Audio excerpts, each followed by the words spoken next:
Good afternoon, everyone. Welcome back. We are almost ending this fourth conference on statistics and data science.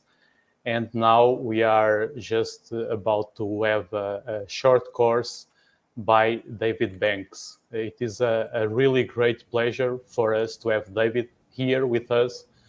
David is a reference, a worldwide reference, so it is really a great pleasure. I realized today that it is lunchtime for him. It is right noon, so I apologize for taking you or making you have an early lunch, and thank you for being here. I will introduce you, and then I will give you the floor. So I will give just a short introduction about David. If I would have to list at what he has been doing, we will take a long time. So David Banks is a professor of statistics at Duke University and a fellow of the American Statistical Association, the Institute of Mathematical Statistics, and AAAS. He is the past editor of the Journal of the American Statistical Association and founding editor of Statistics and Public Policy. His research areas include agent-based models, adversarial risk analysis, dynamic networks, text data, and human rights statistics. David has been contributing to the scientific community in all the fields and roles that you can imagine, either with leadership in statistical associations, editorship in scientific journals, publications, supervision of students. So David has been doing very many things. So it is really a great honor for us to have David here with us. He will give this about 3 hours course. David, if you wish, we can make a break in the middle. Just use this time as you would like. And now, please, the floor is yours. Thank you so much, Paolo. It's a great honor to be here. I am delighted to speak with you all. Thank you for your time at the end of a conference. I'm going to be talking about nonparametric regression, and I hope I'll have time to get into classification as well. And so let me begin. In terms of time, my suggestion is that I talk for about 55 minutes, then we take a 5-minute break, then I talk for another 55 minutes, take a break, and then we finish. So data science has sort of 2.5 parents. It's got statistics, it's got computer science, and to some degree it has mathematicians. The statisticians created the inferential framework. We had important Bayesian perspectives. We developed the Bootstrap and the cart and random forests, which have been critically important in modern data science. And we also invented the idea of sparsity and parsimony. The computer scientists contributed an appetite for these huge problems, these sexy applications. They pioneered neural networks. They invented boosting, although they didn't really understand what they had. I think statisticians should have invented the probably approximately correct bounds, but we missed it. They got it. And the computer scientists also developed the heavy lifting computing languages, Spark and Hadoop for big data. The mathematicians contributed support vector machines, which are totally counterintuitive, and I don't think statisticians would ever have looked at the world that way. Modern optimization plays a key role in many aspects of data science. Tensor analysis is becoming important. The mathematicians tell me that topological data analysis is important, and I have to say I haven't seen an application of topological data analysis that was really compelling, but we'll wait and see. Obviously, there are cultural differences among these communities, and that shapes the way we interact with each other. I think data science is exciting because of the wide range of problems that it addresses.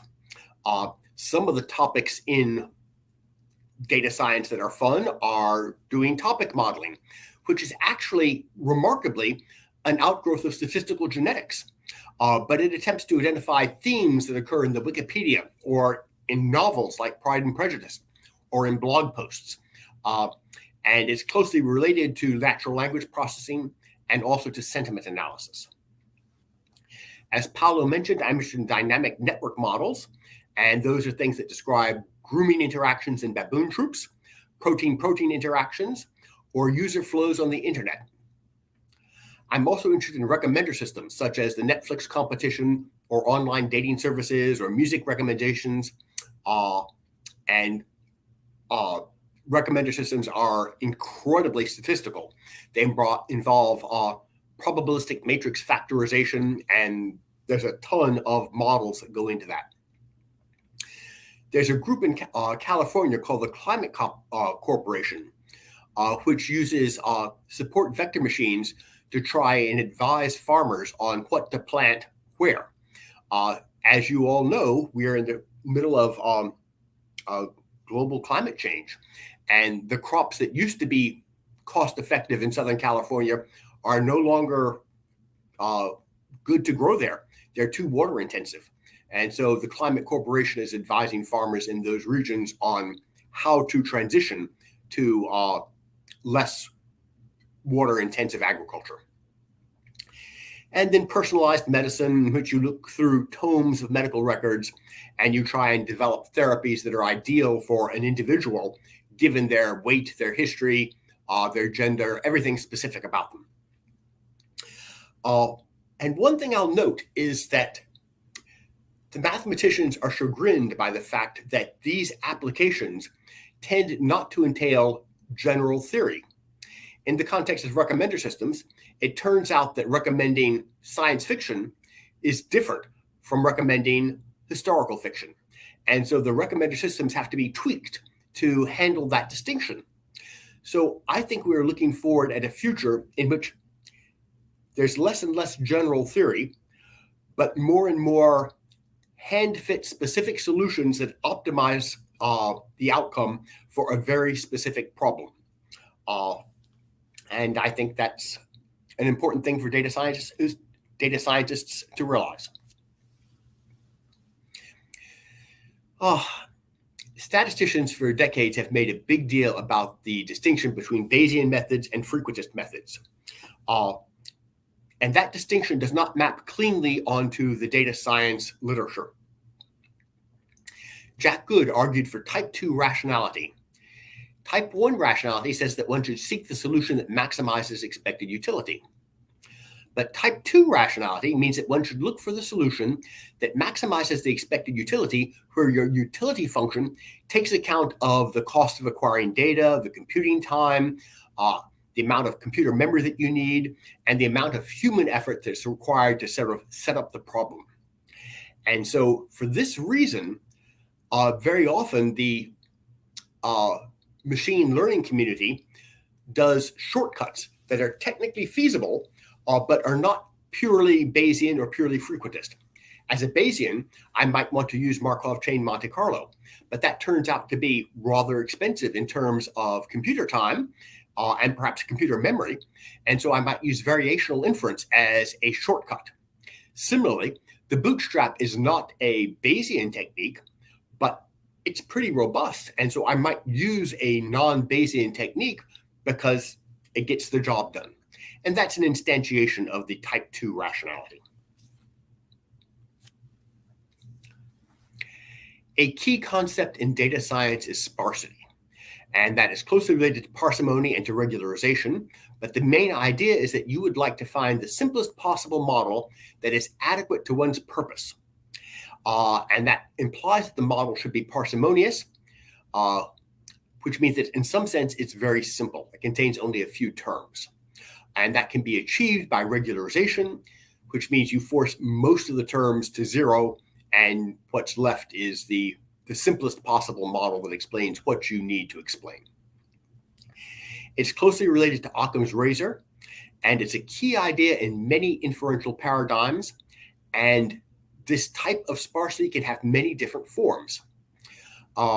In regression, you might assume that most of the explanatory variables in a situation with many covariates and few observations are irrelevant.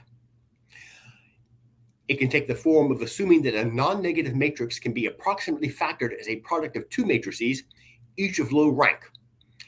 that's related to the recommender system literature and other things. A third example of sparsity is to say that most of the weights in the neural network take only a small number of distinct values. That's sometimes called quantization in the computer science literature. And the way it would play out is if one weight in a neural network is 1.9, another weight in the neural network is 2.0, and a third weight in the same neural network is 2.1, well, it turns out to be parsimonious to set the 1.9, the 2.0, and the 2.1 weights all equal to 2.0.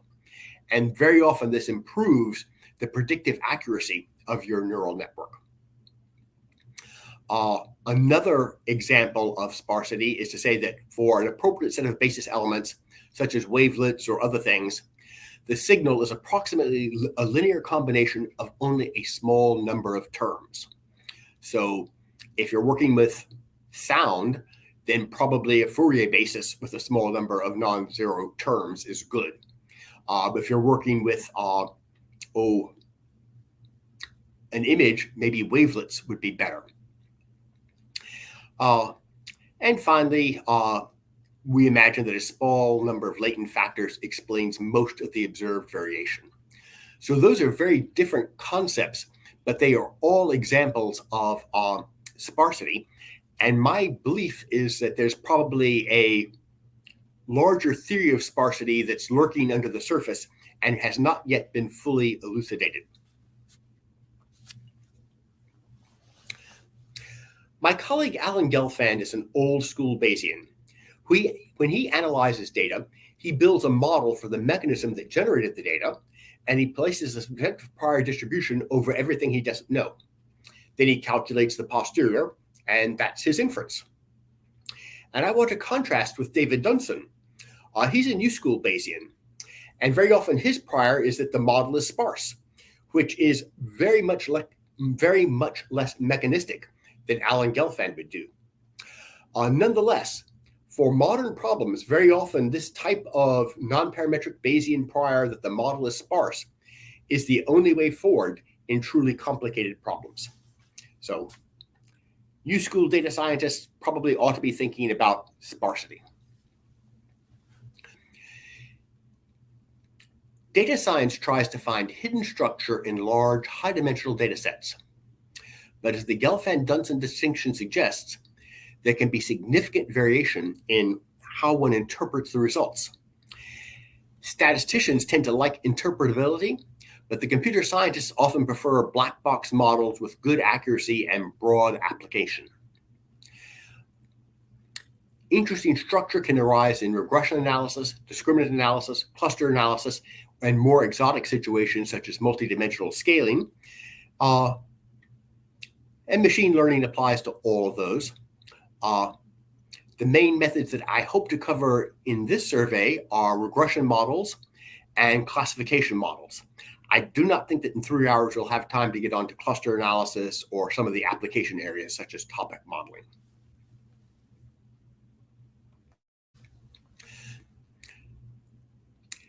This diagram is from Hastie, Tibshirani, and Friedman's The Elements of Statistical Learning.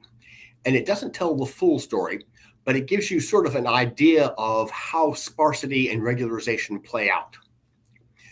You can imagine that you have this full blue circle, and you have a data generation mechanism that's the truth, and it generates data that's a realization. And because of noise, that realization is probably not going to be identically equal to the truth. Then we're going to go to this model space, and that model space might be, say, the space of all multivariate normal distributions. And you project from the realization and the truth onto this model space. And you'll see that the distance between the truth and the realization often get smaller under that projection. Then we'll look at a restricted model space. And that restricted model space might be, say, the case of all multivariate normal distributions that have diagonal covariance matrices. And when we project from the model space to the restricted model space, the gap between the realization and the truth gets even smaller. So this restriction is a regularization, and that regularization often brings our estimates closer to what we would get with the truth. It's not a full story. One shouldn't overthink this, but it's a useful diagram that may give us some sense of direction about where we're going to go. So with that in mind, I want to talk about nonparametric regression. I think that for statisticians, nonparametric regression is the natural way to enter the world of machine learning and data science. But if I were a computer scientist, I would start with classification instead. For nonparametric regression, we imagine that there's some unknown function f of x, where x is a vector that takes the components of that vector, does some sort of functional magic on those, and produces an observation y, which has additive error. And in real problems, we observe the yi response and the vector x sub I, and we assume that the xi are measured without zero, the epsilons are IID with mean zero, and the variance of the epsilon values has some unknown constant standard deviation sigma. These are standard assumptions. We see those all the time, and those really don't matter. We know how to handle the situation when those are violated. The major assumption for nonparametric regression regards the class of functions to which f belongs. And some of the standard assumptions are that f lives in a Sobolev space, so it has bounded derivatives, say. Or we can assume that f has a finite number of discontinuities, so it's maybe some sort of stepwise function. But for right now, for our discussion, I want to simply assume that f is reasonably smooth. And the problem of estimating the function f from the data becomes very much harder as p, the dimension of the explanatory variables x, increases. It's called the curse of dimensionality. It was coined by Richard Bellman in the context of approximation theory, but it applies to many other things. In order to minimize or evade the curse of dimensionality, machine learning has invented many computer-intensive techniques, and some of these include Mars, CART, projection pursuit regression, LOES, random forests, and support vector machines. The curse applies to all multivariate analyses that do not impose strong modeling assumptions. An example of a strong modeling assumption is that the relationship between the explanatory variables x and the mean of y is a linear relationship. So that would be a strong assumption. It gets us away from the curse of dimensionality, but obviously it's not a realistic assumption in many situations. We're going to see that the curse of dimensionality applies with equal force to classification, regression, and it also applies to cluster analysis and multidimensional scaling and many other statistical tools. There are three essentially equivalent descriptions of the curse of dimensionality. One description says that for a fixed sample size n, as p increases, the data becomes sparse. A second statement says that as p increases, the number of possible models explodes. And the third statement says that for large p, most data sets are multicollinear, or the nonparametric generalization is concurvity, and that is a nonparametric extension of this idea of multicollinearity.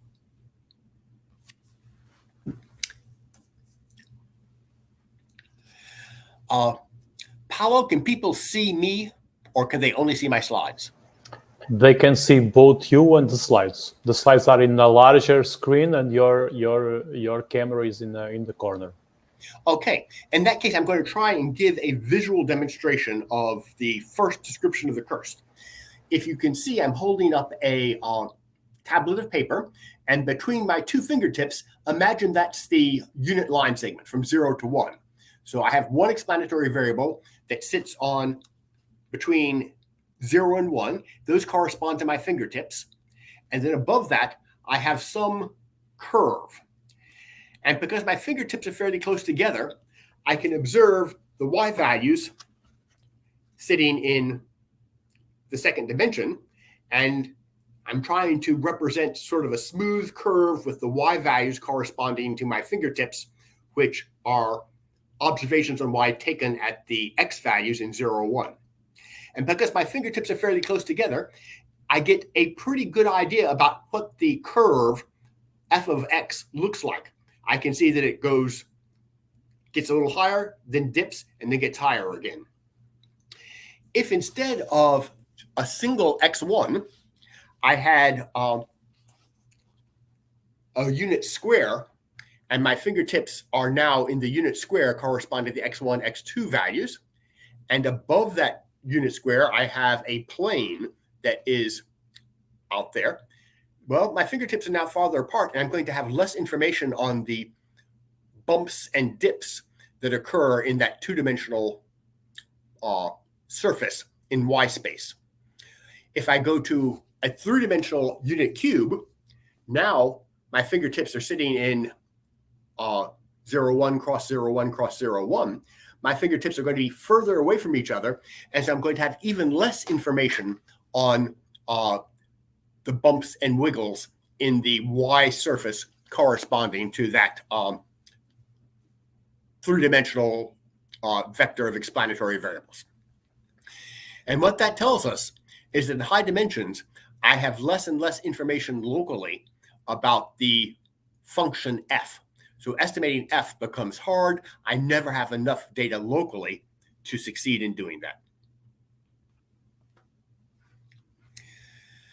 The second description of the curse says that in high dimensions, the number of possible models explodes. And so for a simple demonstration of that, suppose that we restrict attention just to linear models of degree 2 or fewer. So if I have one explanatory variable, so p equals 1, then there are 7 possible models I might fit. The most complicated model is the mean of y is equal to beta naught plus beta 1 times x1 plus beta 2 times x1 squared. That includes a constant, intercept, a linear term, and a quadratic term. But I could make tests to decide that maybe the quadratic term is not necessary, in which case I simply have that the mean of y is equal to beta naught plus beta 1 x1. So I would use my data to decide which of those 7 models is the best fit to the data. If I increase the number of explanatory variables to 2, now I have x2 entering in, and I can have I can add a term that's linear in x2. I can add a term that's quadratic in x2, and I can add a term that's the product of x1 times x2. All those terms give me models that have degree 2 or fewer in x1 and x2. And it turns out that for generally having p explanatory variables, the number of possible models that are linear of degree 2 or fewer is going to be 2 raised to the 1 plus 2 times p plus p choose 2 minus 1. And that obviously is going to explode as p increases. And so we will never have enough data to decide which among all those possible models is the right model to use. I will note that the reason we have 2 to the 1 plus 2 times p plus p choose 2 minus 1 is because the intercept can be either in or out of the model. So that gives us 2 to the first power. Then each of the linear terms in x1, x2, ... xp can be either in or out of the model. So that gives us 2p in the exponent. And finally, we have all the interaction terms, x1 times x2, x1 times x3, x2 times x3, and so forth. There are p choose 2 of those, and each of those can be in or out of the model. And I've subtracted 1 because I really don't want to have the model that consists of exactly 0, just saying that the expected value of y is always 0. So that's the second description of the curse of dimensionality. The third description of the curse has to do with the fact that if all of the x values, suppose this is my x1, x2 surface, and suppose all of my x1 and x2 pairs lie on a straight line corresponding to my pen. If I fit a surface above that, well, any rotation of the surface that holds the line x1 equals x2 fixed will do an equally good job of predicting my y values. So I only know the y's along the line x1 to x2, which would correspond to my fingertips holding this y surface down. And then I can rotate that y around, I can rotate that y surface around the line corresponding to x1 equals x2. That gives me an equally good fit. So that means that I have, that's multicollinearity. And in nonparametric regression, it turns out that the analog of multicollinearity is that your explanatory variables happen to lie upon a smooth manifold within the p-dimensional space of covariates. And if your explanatory variables lie on a smooth manifold, then you will do a really good job predicting the response on that manifold, but a terrible job of predicting the response when you get off the manifold.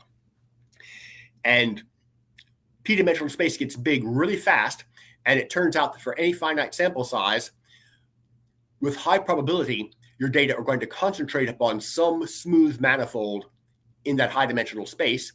And with high probability, the next point at which you want to make an observation is going to lie outside of that manifold.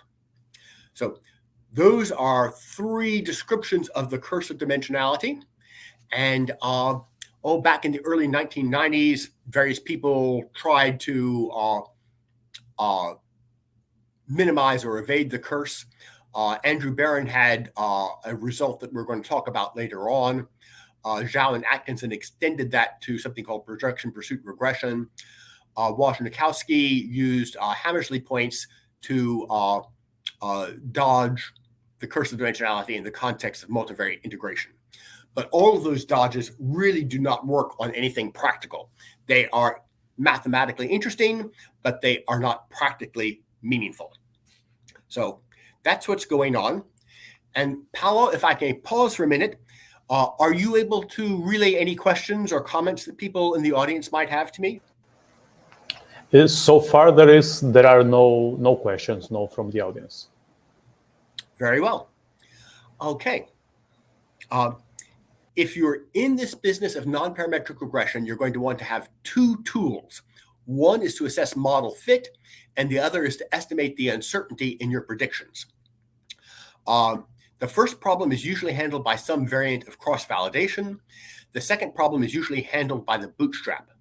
Neither of these tools are Bayesian, and as a personal Bayesian at Duke University, I'm sorry for that. But nonetheless, they are practical and quick to compute, and so they conform to the principle of type 2 rationality that Jack Good laid down years and years ago.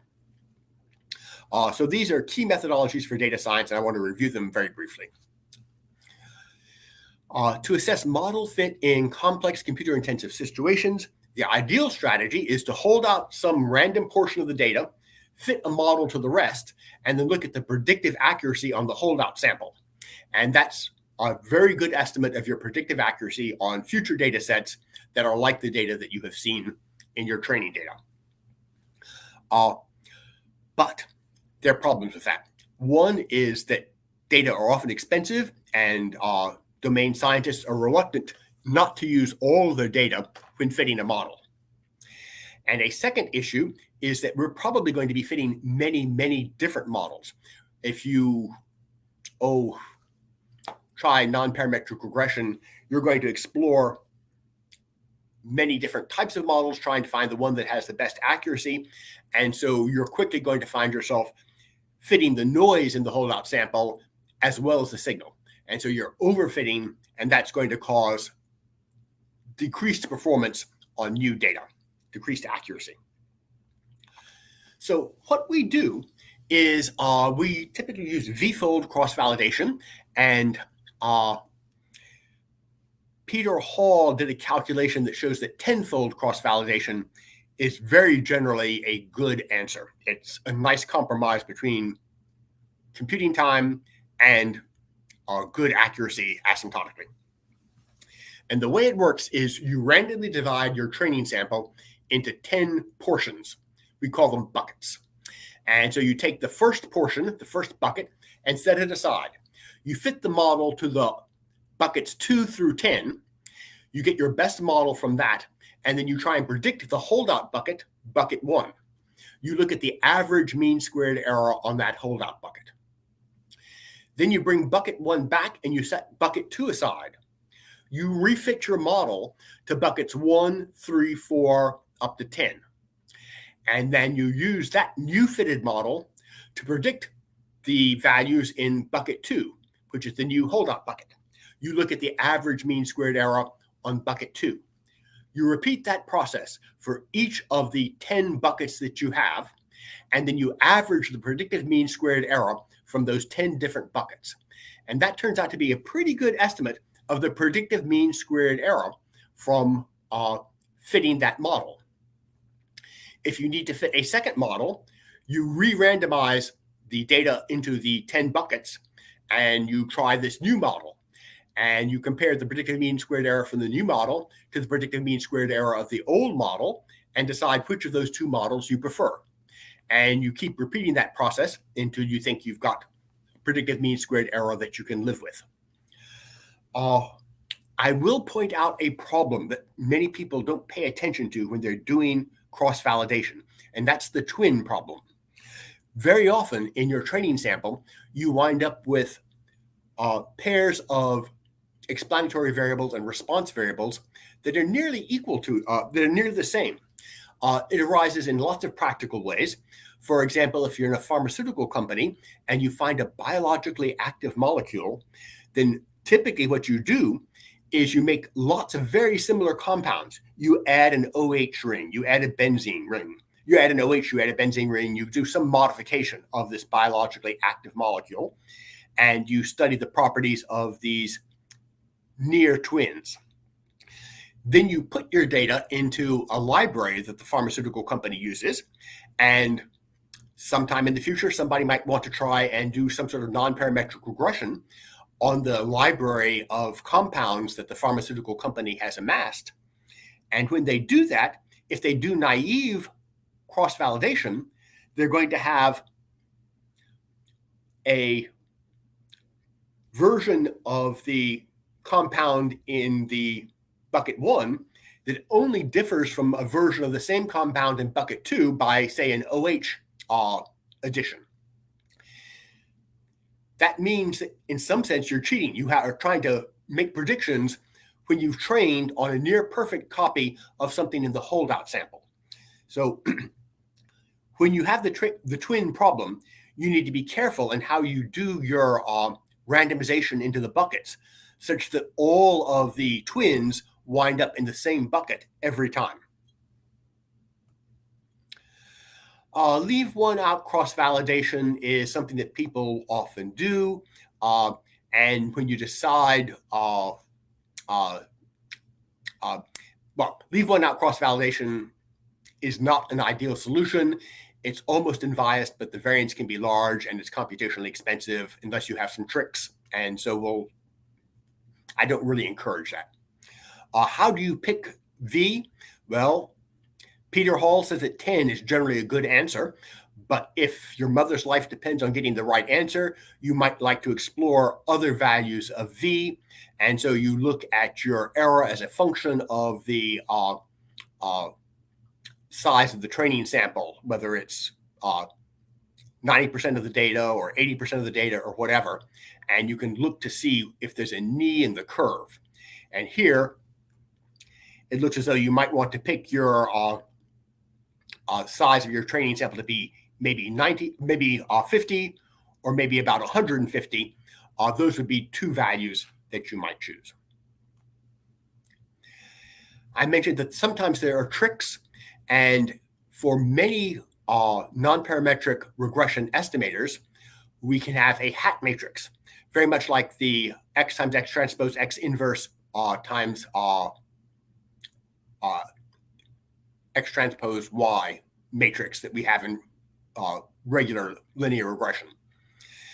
And so if you can write y hat is equal to h times y for some matrix h, then here, instead of fitting a new model with the ith observation removed and looking at the squared error that remains, well, it turns out that we can write this with one function evaluation. We get f hat evaluated on the full data set. And if we divide that by 1 minus the diagonal element of the hat matrix squared, it turns out that those two things are equal. And so if you're insisting on doing leave one out cross-validation, that's a helpful trick that will dramatically reduce your computation. And if you want to get even more efficiency, you can replace h sub ii by the average of the trace of h. So those are some computational tricks that get used. If we want to be able to set confidence regions to assess our accuracy, the standard tool is the Bootstrap. The Bootstrap uses the empirical cumulative distribution function f hat sub n, and f hat sub n of x is simply the average of the number of observations that are less than or equal to x. So if our training data has 50% of the data less than or equal to lowercase x, then f hat n of x is equal to 0.5. So the empirical cumulative distribution function shows up all over statistics, and in particular, it plays a key role in asymptotics and Kolmogorov's goodness fit test. The way that Bootstrap works is we have our unknown distribution f, which gives us a sample, an IID sample, x1 to xn. And from that sample, I get theta hat. And say theta hat might be an estimate of the population median, or it might be the ratio of the 7th moment to the 12th moment, or any other function that we care about. And what I'll note is that I can use x1 to xn to form the empirical cumulative distribution f hat sub n. And I can draw with replacement from f hat n many, many times. I can draw capital M samples of size lowercase n. And so I draw one sample with replacement from f hat n, and that gives me an estimate of, I call theta hat star sub 1. That'll be the median of my first Bootstrap sample. Then theta hat star sub 2 is going to be, say, the median of my second Bootstrap sample. And then finally, I draw theta hat star sub m. Oops, sorry. That's going to be the median of my capital M, my capital Mth Bootstrap samples. And the intuition here is that if the range of theta hat star sub 1 to theta hat star sub m, if those Bootstrap medians are all very far apart, then probably theta hat is far away from the true unknown theta, the true sample, the true median of the population. However, if theta hat 1 star to theta hat star sub m are all closely together, really compressed, then probably theta hat is really close to theta. That's the idea. One can show that that f hat star sub n, the empirical cumulative distribution function, converges to f in a weak notion of convergence that I don't want to get into. So if f hat n converges to f, then the distribution of theta hat star converges to the distribution of theta hat, the sampling distribution of theta. And so that's what we want to know about. And as a particular illustration of this, let me look at my time here, 12:40, okay. Suppose that our parameter of interest is theta hat, which is equal to root n times x bar minus mu over the sample standard deviation s. And we know that that's going to converge to the t distribution when the second moment is finite. And So we're interested in finding the probability that this thing is less than the t-value when the true distribution is f. We do not know that quantity, but we might try to approximate it by the Bootstrap approximation. That's the probability under the empirical cumulative distribution function that root n times the mean of a sample from f hat n minus the original sample value x bar divided by the Bootstrap standard deviation is less than t. And one can show that p sub f hat n is going to converge to p sub f. People use a Bootstrap to, people use an Edgeworth expansion to justify this. And for this type of short course with limited time, I don't want to get into the details on the Edgeworth expansion. What I want to show is that it turns out that the Bootstrap beats the central limit theorem approximation for the t functional, the root square root of n times x bar minus the unknown mean mu over the sample standard deviation s. And it absolutely blew statisticians' minds when it turned out that you could prove that for functions that had asymptotic pivots, the Bootstrap is asymptotically better than the central limit theorem. And so the Bootstrap converges at order big O of 1 over n, whereas the central limit theorem converges at rate 1 over the square root of n, and that's why the Bootstrap is better. A similar argument for things that are not asymptotic pivots, and here's an example of one, shows that the Bootstrap is never worse than the central limit theorem. When you have a non-asymptotic pivot, both the Bootstrap and the central limit theorem converge at rate 1 over root n. So, Paolo, let me pause again and ask if anybody has any questions about our two tools. Hi, David. So far, so good. Everything is very clear. Excellent. Thank you so much. Thank you.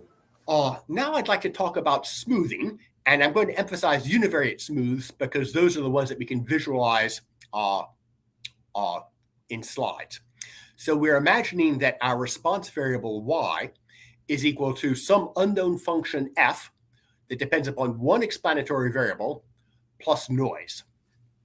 And so here is this true unknown f, and I generated it, so I know what that function is. It has no name, it's just a function that I made up. And I'm going to perturb that by adding noise that has normally distributed with mean 0 and variance 0.25. And when I do that, here is a sample that I get from this unknown function f. And if you look at it, you don't have to be very clever to realize that you can pretty well figure out what the unknown function f looks like.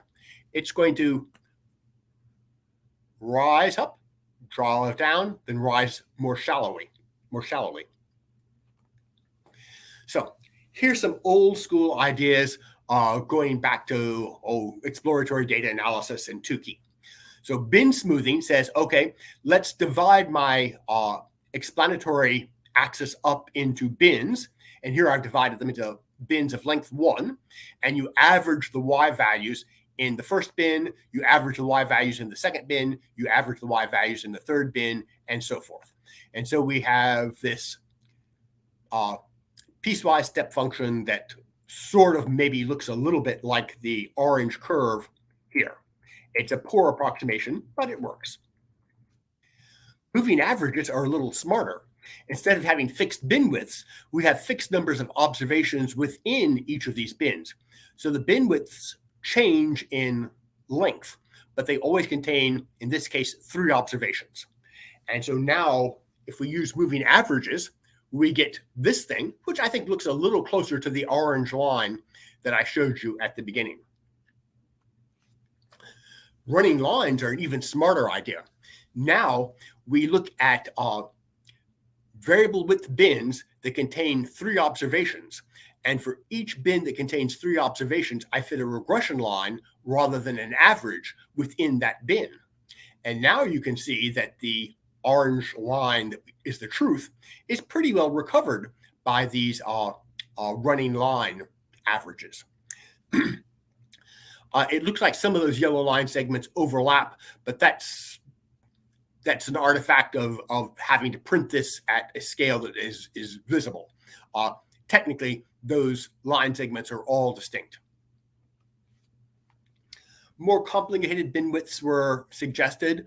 Bill Cleveland suggested low S, and in low S you find a set of weights that multiply the squared discrepancies between yi and your a function, a linear combination of your explanatory variables, and you want to find the theta hat that minimizes the squared discrepancies subject to the weights. And the idea is that explanatory variables x that are far away from the point at which you're trying to make the prediction should have less weight than explanatory variables that are close to the point at which you're trying to make the prediction. And if you apply low S to the data set that I described, you get something that looks like this green curve, and that's a pretty good match for the orange curve that we saw originally. So the more sophisticated low S is doing a better job in fitting the regression. Another old idea is kernel smoothers.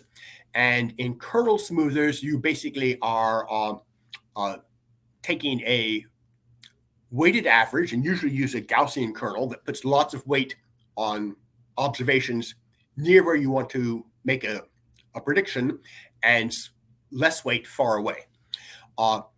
You have something called a bin width, which is H, and it's also called a bandwidth. So with bin width that we got from the bin width smoothing and so forth is now replaced by this parameter H, the bandwidth. And in some senses that can vary, but let's not get into that right now. I'll talk about that in a moment. So if we have some kernel, such as say the standard normal distribution, I'm going to weight that kernel by the bandwidth H inverse. And then it turns out that the Nadaraya-Watson estimate of this unknown function f at the value x is going to be a weighted average of the responses y sub I, such that responses for covariates near the point where we're trying to make the estimate get a lot of weight, and response values y sub I that are far away, that have covariates that are far away from the point at which we're trying to make the estimate, have very low value. And then we have to renormalize by dividing through by the sum of the kernel k sub h over all of our observations. And it turns out these kernel smoothers actually have very nice theoretical properties. So these are one of the smoothers that we want to pay attention to. Bernard Silverman shows that the Epinechnikov function is asymptotically optimal in one dimension, and the Epinechnikov kernel basically puts has the form 3/4 of 1 minus x squared for -1 less than x less than 1, and is 0 otherwise. If we use the Epinechnikov kernel on the data that we had before, we get something like what you see here, and probably should have expanded the bandwidth a little bit to get a smoother response. But nonetheless, you can see that the Epinechnikov kernel is doing a pretty good job of recovering that unknown function that we first showed you in orange. Another smoothing technique that is extremely popular are spline smoothers. And in spline smoothers, we want to minimize the squared discrepancies between the observed y sub I and the predictions from our estimate of f, but we pay a penalty for having really rough values of f. And so we're going to put a penalty on the square of, say, the first or the second derivative of f, and that's going to force us to have smooth functions. And lambda controls the degree of smoothness that we require. And it turns out that if you try and find f that minimizes the sum of squares subject to a penalty on the square of, say, the derivative, then the solutions that one obtains are called smoothing splines. And these have been widely studied and have wonderful mathematical properties. Turns out that smoothing splines are piecewise polynomials, and the pieces are divided at the sample values x sub I. So the x values that divide the fitted value into polynomial portions are called knots, and usually splines are constrained to be smooth across the knots. So regression splines have fixed knots that need not depend upon the data. And so here I'm doing the first order splines in which I've constrained the knots to be equal to the integers, -1, 0, and 1. And so I've also required that the first order spline be continuous but not differentiable across the knots. And so the first order spline is a little rough. If I look at the second order spline, it's smoother. There I've constrained it to be differentiable at the knots, which are still -1, 0, 1, and so forth. And I'm using quadratic polynomials between the knots. And it's a matter of taste how smooth you want things to be. That's up to the user. And splines are nice because they're computation quick, they have strong theory, they work well, and they're very practical. Most smoothing methods are approximately kernel smoothers with parameters that correspond to the kernel k of x and a bandwidth h. And that's true for splines. You can approximate them by kernel smooths. And in practice, one can fix the bandwidth by judgment, or you can use the data to try and find an optimal fixed h, or you can let the data tell you adaptively how h should change. So if you have a function that's very smooth and then gets very wiggly, you'd like the h to be wide where the function is smooth and small, narrow, where the function is changing rapidly. And finally, Jerry Friedman, in some weird statistical athleticism, tried to fit both the bandwidth and the kernel jointly from the data. There's clearly going to be a point of diminishing returns. And for me, I wouldn't even think about trying to fit anything more than an adaptive H. So I would not do the, what do they call it? Kernel pursuit that allows you to change the kernel according to the data. And Bernard Silverman, I guess we call him Sir Bernard, has a nice discussion of the smoothing issues for density estimation. Leo Breiman and his student James Peters gave results on a major simulation study to compare these different smoothers. And the short answer is adaptive kernel smoothing is good and enables strong theory, but it is slow, and that's a significant handicap for modern applications. Smoothing splines are fast and usually pretty accurate. Leo did not like how rough they were in large samples, but I think that's old-fashioned. For modern day data scientists, especially if you're working in black box scenarios, let your smoothing splines be rough, and I think that will work very well. And if you look at the second edition of the Elements of Statistical Learning by Trevor Hasty, Rob Tibshirani, and Jerry Friedman, you will see a nice discussion of all of these topics in Chapter 5. I'd like to refer back to linear regression. In linear regression, one starts with a quantity of information equal to the number of observations, and then you lose 1 degree of freedom for each linear constraint that you impose in the process of estimating your linear model. And you'll recall your hat matrix is a smoother, and it's the old x times x transpose x inverse x transpose matrix that we have seen previously. And it turns out you lose a degree of freedom equal to the trace of your smoother. So for p explanatory variables and ignoring the intercept, you're going to lose p degrees of freedom. If we add a first column of X that consists entirely of ones, then we're going to lose P plus 1 degrees of freedom. And that's all standard linear model stuff. It turns out that these ideas carry forward to other smoothers. For example, the bin width smoother can be written as a matrix S times Y, where the matrix S is going to have the form 1 over K. It's going to be a block matrix, a block diagonal matrix that has entries 1 over K sub J for all of the values within the jth block, where there are K sub J entries in that block. And you just are averaging those Y values. So S is going to be a block matrix, a block diagonal matrix with entries 1 over K sub J. And it turns out that if you do that, then the hat matrix, then the S matrix, you're going to lose the degrees of freedom equal to the trace of the S matrix. And since the diagonal elements in each block add up to 1, and there are, say, capital J blocks, you wind up losing J degrees of freedom for doing fixed bin width smoothing. And it turns out that this is something that happens in many, many different smoothers. You lose a degree of freedom equal to the trace of the smoothing matrix that you have. So with bin smoothing, you can oversmooth or undersmooth. If the bins are too short, then you are undersmoothing. If the bins are too large, too wide, then you're oversmoothing. And here we see that smoothing entails a trade-off between the bias and the variance in our estimated F hat.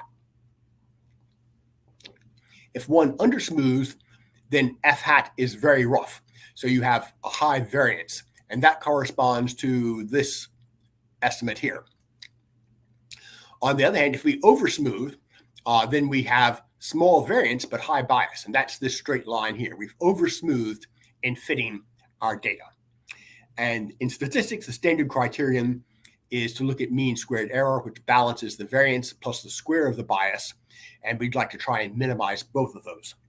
But as a cautionary note, I will add that in more exotic situations, it's not clear that minimizing the mean squared error is the right thing. You might want to minimize the mean absolute error or some other criterion that is scientifically relevant to the problem. So now we're about to start nonparametric regression, and we are at the hour mark almost. Paolo, have you gotten any feedback from any of the audience? Not questions. There is only one colleague asking whether we will have access to download the slides. Oh, sure. I'm happy to share the slides with you. In fact, okay. I will send Paolo the slides, and he can share them with anybody he wants. The slides that I send Paolo will be much longer than the slides that we're going to have time to cover today, because the slides were originally written, I think, for a 9-hour short course. And wow. So you'll be getting additional information, which you're welcome to ignore or to read. Okay, if after you send it to me, I can ask it to be uploaded to the website of the conference. Excellent, that's fine, great. So I suggest we take a 5-minute break and return at 5 past the hour. Thanks. Okay, sure, we can do that. So we'll be back in 5 minutes.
Would you like to start, David? I think so, if that seems good to you. That's fine. You are right on time. I like when people say it is 5 minutes and it really means 5 minutes. Great. Because very often 5 minutes is not the same amount of time for everyone. I'm happy that we are on the same page on that. We are on the same page on so many things, Paulo. That is true. Okay, we all know multiple linear regression, and we love it because it's easy. It's totally interpretable. We can have tons of theory. We can do interactions in easy ways and make transformations of data in easy ways. I will note, however, about interactions. Economists seem to have brainwashed people into thinking that interactions are always represented by products. So if an economist wants an interaction, they multiply x1 times x2 and find a coefficient for that. And I would simply point out that you can have many richer kinds of interactions. For example, you might define the variables as the minimum of x1 and x2, and that's a perfectly fine interaction. We know how to use categorical information with dummy variables, and we can do fast computation. All of these are going to be challenges for nonparametric regression. The building block of many nonparametric regression techniques is the additive model. And the additive model assumes that the response y is equal to a constant plus a sum of smooth univariate functions. So in the same way, when we were looking at the pictures of different smoothers, we had univariate x values, and we're finding a smooth response. Well, the additive model extends the univariate idea to multivariates by taking a sum of univariate smooths. And our basic assumptions are similar to those that are before, but we have to add that the average value for the smooth function is equal to 0 in order to ensure identifiability. Otherwise, I could add, say, 2 to f1 and subtract 2 from beta naught and get an equally good fit. David, I apologize for interrupting. One of the attendees is asking, please, can we have real-life application of this process? So is it possible for you to give some kind of example? Sure. Let me think for a second. There are lots of real-life applications. For example, I might want to predict how much money somebody has as a function of how much money their father has, how much money their mother has, how much money, all that stuff. It's too simple. Let me predict, I want to predict how long somebody's going to live from the average age of their grandparents, from how many miles they run a week, and how many cigarettes they smoke a day. And you expect that the number of cigarettes that you smoke in a day probably doesn't have a linear effect on your lifespan. The difference between smoking no cigarettes and smoking 1 cigarette is probably large compared to the difference between smoking 80 cigarettes and smoking 81 cigarettes. So we expect some sort of non-parametric functional relationship in the cigarettes. But we're imagining in the additive model that how many cigarettes you smoke has nothing to do with how old your grandparents are. And we're imagining that how old your grandparents are has nothing to do with how many miles you run a week. And we would expect to see different non-parametric functions such that the sum of all of their effects is our prediction for how long somebody is going to live who has 90-year-old grandparents, who runs 2 miles a week, and who smokes 5 cigarettes a day. Is that responsive to the person's question? Yes, I think so. I think it was very clear. Thank you. Okay. I very much enjoy this type of interaction. And so I hope people will not hesitate to ask for more examples. And I will also add that in practice, additive models are used in lots of places. And so if you Google additive models in Google Scholar, you'll find lots of applications. So if we go with the additive model, we can enforce that some of those univariate functions be linear or monotone. And so, for example, I really believe that the more cigarettes you smoke, the shorter your lifespan. So I can force that to be a monotone decreasing function. I can include a couple of low-dimensional smooths. So I might have a two-dimensional smooth x1 and x2. I can't go very high because all these smoothers break down due to the curse of dimensionality as p increases. But I can imagine that I might be able to have some sort of bivariate smooth. I can include certain types of interactions. So I can have a new variable that's the product of x1 times x2, or the minimum of x1 and x2. So that would be how I would handle interactions in the context of additive models. Transformations variables, I don't need to worry about that because the functions f do the transformations automatically. It turns out that a number of helpful regression diagnostics, such as Cook's distance, these generalize to additive models. In regular multiple linear regression, when you have variance in the response depending upon the covariates x, then we have heteroscedasticity, and iterated reweighted least squares solves that. And here we can do the same thing with the additive model. We can use deviance tests for comparing nested additive models, and we can use the Bootstrap to set pointwise confidence intervals on the f sub k. So if those pointwise confidence bands include the zero function, then probably we should omit the term. So we have a lot of machinery that carries over from multiple linear regression. Nonetheless, we do have problems with model selection, we have problems with overfitting, and we have problems with concurvity. And so because of this, the final fit may still be poor. The backfitting algorithm is a workhorse of the additive model, and it allows one to use some arbitrary smoother, which could be a spline smoother or a Lewis smoother or a kernel smoother, to estimate each of the smoothers f1 to fp. So let's just start by assuming that our additive model is in fact exactly correct. There is some of the explanatory functions of the explanatory variables that will give us a prediction that's equal to the mean of the y.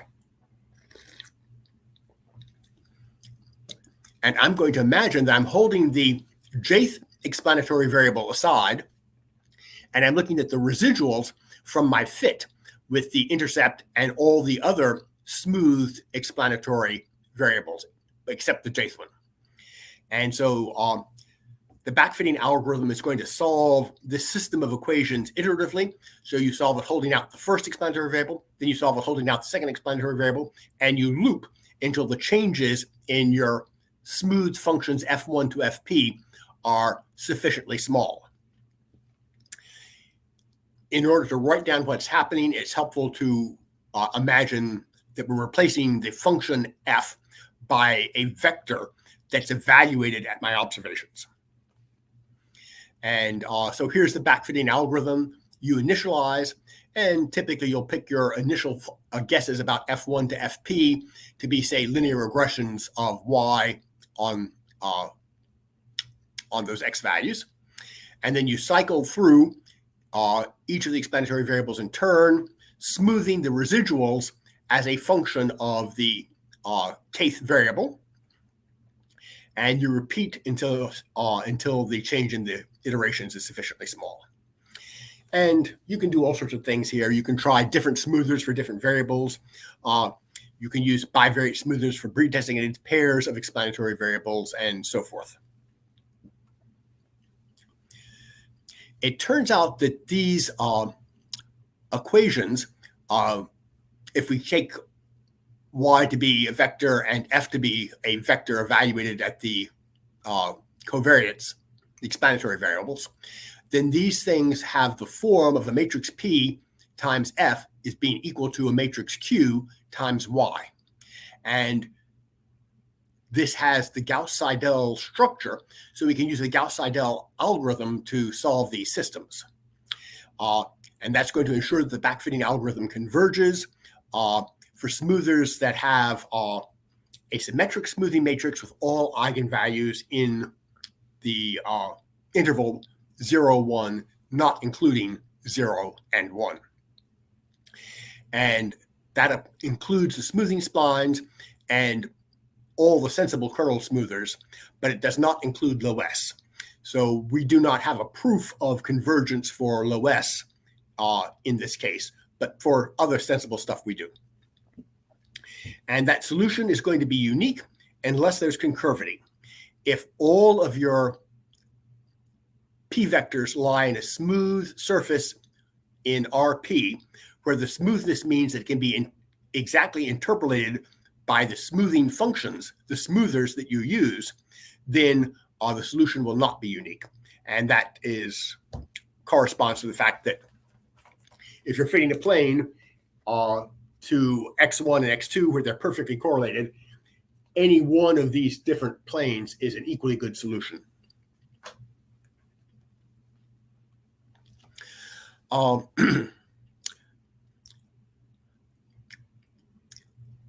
This is getting into more detail on concurvity, and it describes basically what I was saying earlier, that the concurvity space is determined by the type of smoother that you're using. If you're using a spline smoother, then you'll have one concurvity space. If you're using a kernel smoother, you're going to have a different concurvity space. And so if you find yourself in a situation where you don't have a unique solution, my advice would be just to change your smoother from a spline to a kernel, and then you're surely going to get a unique solution then.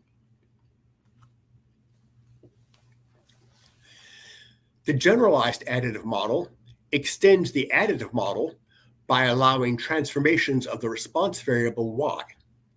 And you'll recall that if your response variable is a Bernoulli random variable, say, when you're trying to estimate the probability of y being 0 or 1 as a function of covariates x, well, then we make the logit transformation. And it turns out that the logit transformation is going to work just fine for the additive model. You make whatever the link function is, in this case, say a logit, and you say that that logit is equal to beta naught plus a sum of smooth functions that depend upon only one of the explanatory variables. So we have p smooth functions of this. So the additive version of logistic regression is going to look like that. And generalized linear models are going to be fit by iterative scoring, which is a form of iteratively reweighted least squares, which is not a surprise because we know that when our response is 0 or 1 with some probability, that's going to be heteroscedastic, because when the probability is near 0 or near 1, the variance in the response is small, but when it's near 0.5, it's larger. If you want to look into more detail on this, there's an old book by Hastie and Tibshirani called Generalized Additive Models, and chapter 6 goes into a lot of detail on this.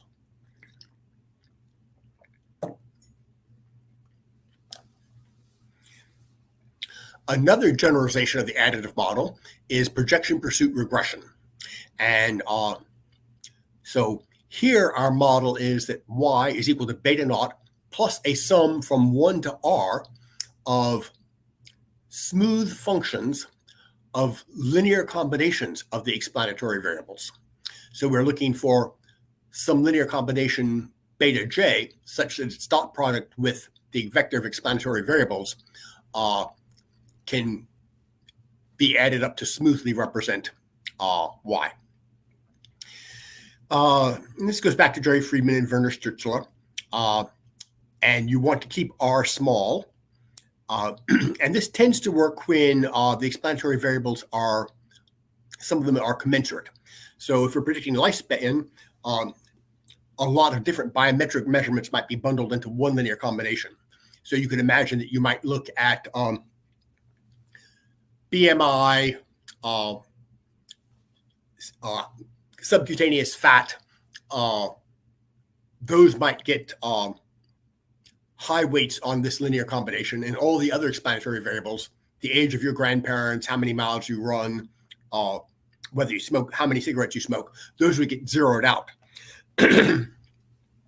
Similarly, if you had maternal grandmother's age, maternal grandfather's age, paternal grandmother's age, paternal grandfather's age, you could imagine that a linear combination that puts weight on those four and zeroes out the others would be a way of combining similar kinds of measurements into sort of one explanatory variable. So that's the strategy behind projection pursuit regression.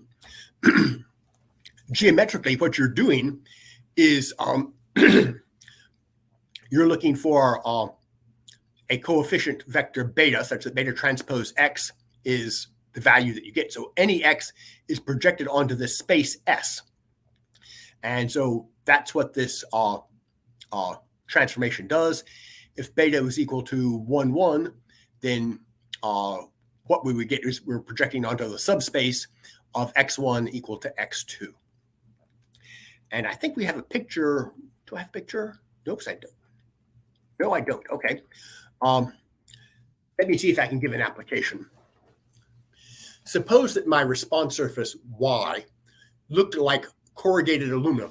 So it's a plane, it looks like corrugated aluminum, and I have two explanatory variables, x1 and x2. If the corrugated aluminum is, the response surface is located so that the ridges in the corrugated aluminum line up with the natural axes for x1, then that's great for fitting an additive model. I can say that the corrugated aluminum surface is equal to sort of a sine function in x1 plus some tilt in x2. However, if I take that corrugated aluminum and rotate it, say, 45 degrees out of sync with the natural axes, so now the corrugated aluminum patterns do not align with one of the natural axes, but instead align with the 45-degree line, well, then additive modeling will not work. It's going to crash and burn. But projection pursuit regression will work. And so that's a situation in which one might want to try and use projection pursuit regression.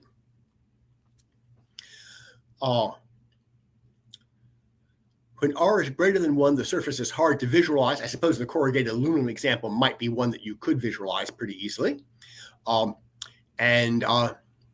In a totally useless paper, Chen proved that as R approaches infinity, the projection pursuit regression fit is a consistent estimator for smooth functions. It's, I suppose, a nice result, but I don't see any practical value that it has. So that's unfortunate. In practice, you want to keep R really small, maybe 2 or 3 tops. So the projection pursuit algorithm alternates backfitting to estimate the smooths f sub j with Gauss-Newton search to estimate the beta j's. And so it tries to balance back and forth in order to minimize the sum of the squared discrepancies. And this algorithm is going to assume a fixed R, but in practice, you can try R equals 1, R equals 2, R equals 3, maybe R equals 4, but I wouldn't go beyond that.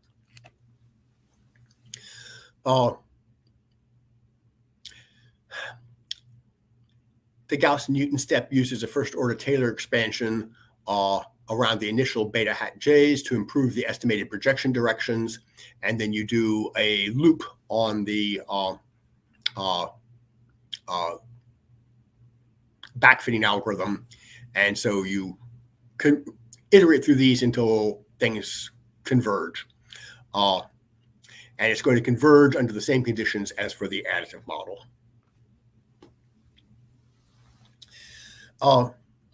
I'm talking about simple neural networks here, not the deep neural networks that are quite popular. But if we imagine a simple neural network with, say, a hidden layer, then that's something that people have used for doing nonparametric regression, and you just want to be able to estimate the weights. It turns out that neural networks fit a model of this form: beta naught plus a sum from j equals 1 to r of some weight times a logistic function of some linear combination of the explanatory variables, where the weights are given by delta J, plus what the computer scientists call a bias, but I would prefer to call an offset or an intercept to avoid conflating the terminology that we use in statistics.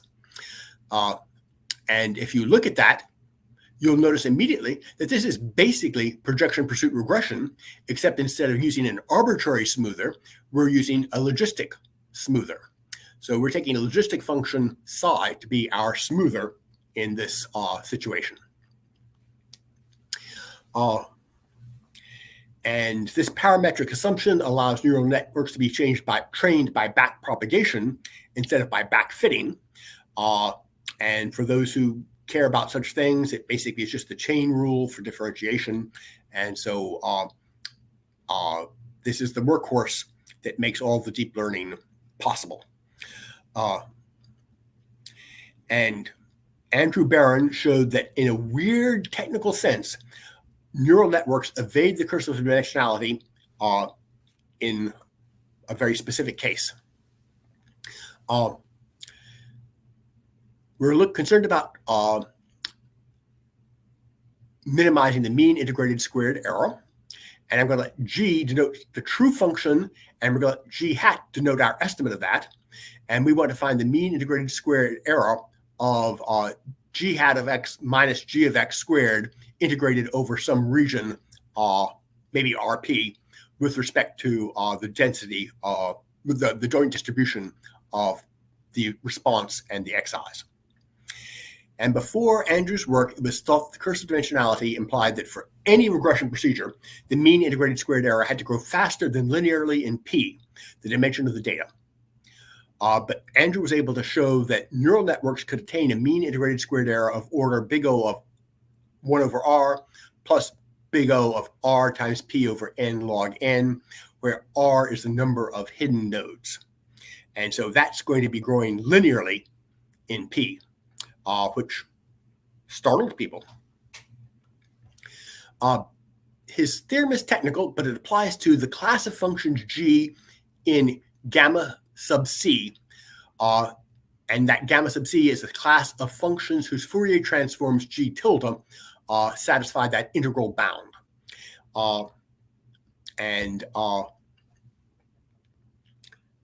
And this class of functions does not include hyperflats.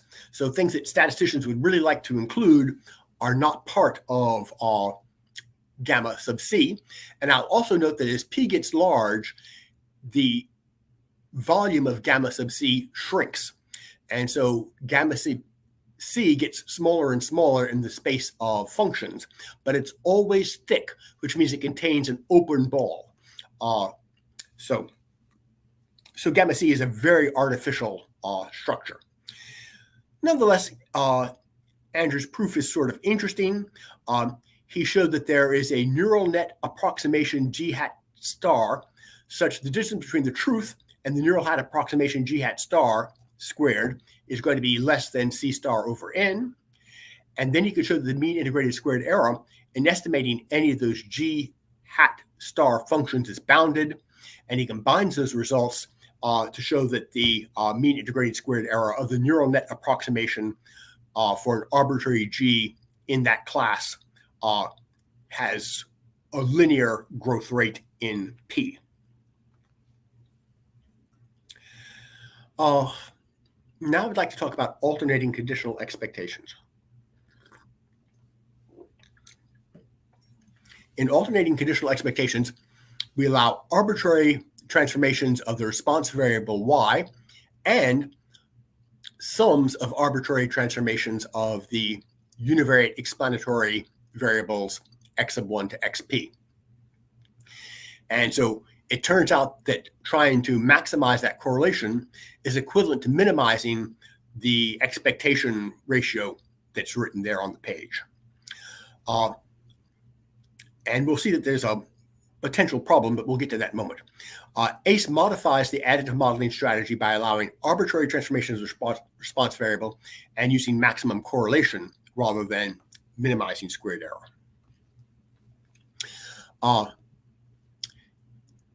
It was developed by Leo Breiman and Jerry Friedman. It resembles canonical correlation. It's different from the generalized additive model because we're not restricted just link functions, but to arbitrary transformations of the y. And the algorithm is there, but you note that we need to standardize the new estimates gy by dividing through by the square root of the variance of g tilde of y. And the reason for that is that we do not want to get the degenerate solution in which the response variables are mapped to 0 and all the functions of the explanatory variables are mapped to 0. And so dividing by this prevents that from happening. And you iterate back and forth until you converge, and it's going to have a unique optimal solution given by the eigenfunctions that are associated with the largest eigenvalues of this operator. And because I want to talk about it later on, I'm going to do one of the examples that appeared in the ACE paper back in 1985 when Jerry and Leo were doing this stuff. Leo had been a consultant. He'd acquired data from Los Angeles on the smog, and he was interested in the response variable, the ozone concentration, which is a measure of unhealthiness of the air, as a function of, I think it was 7 different explanatory variables. And he had these ozone measurements over 330 days in Los Angeles. And the ozone concentration, well, a slight bend there. Then we have the visibility. We have the temperature. We have the day of the year. And the inversion base height. And then you get, well, I don't really care about the day of the year. It's the only independent variable. That's something else. I was doing my postdoc at Berkeley, and I was auditing the class that Leo taught when he did this example. And when he first came into class, he showed us this day of the year graph, and it didn't look like this. That day of the year had a big notch around here and had a big discontinuity around here. And Leo was trying to figure out what was going on. And so he asked this graduate class if anybody had any ideas. And I wish I could claim credit, but it was one of these students who said, oh, it's the spring forward and falling back. It's when we go to daylight saving times and reverses. And what was going on there is that when you move from daylight savings time to when you start and end daylight savings time, you wind up with the automobile exhaust having an extra hour or an hour less to bake in the sun in Los Angeles on the freeways. And it turned out that automobile exhaust is a big contributor to the ozone pollution in the Los Angeles Valley. And so those two discontinuities corresponded to the change in daylight savings. And when Leo published the paper, he modified the graph so that he had the same time of day throughout the entire year. So he would take the measurements an hour earlier or an hour later. He would use the ozone measurements for an hour earlier or an hour later when daylight savings started and stopped. So I thought it was actually a much more compelling story when you had these big notches, because the method was able to automatically identify that change. But visually, I agree, it's more appealing to have these smooth functions. I'm going into some detail here because I'm going to use this example later on, but I will note that most of these transformations are linear or roughly quadratic. So that's going to turn out to be important later on. And it turns out that 4 of the 8 variables explain 78% of the variation after you use the transformations, and all 8 explain only 79% of the variation. So clearly 4 variables are quite sufficient, and that's what's going on. We'll come back to this in a little bit. From the standpoint of nonparametric regression, there were a couple of problems that ACE had. Typically, if g of y is equal to f of x plus some noise, ACE will not recover G and F, but rather some function composition H composed with G and H composed with F. And that solution depends upon the marginal distribution of the explanatory variables. ACE treats the explanatory response variable symmetrically, but regression usually wants to have asymmetric relations because we imagine that the x's are measured precisely and all the errors occur in the y variable.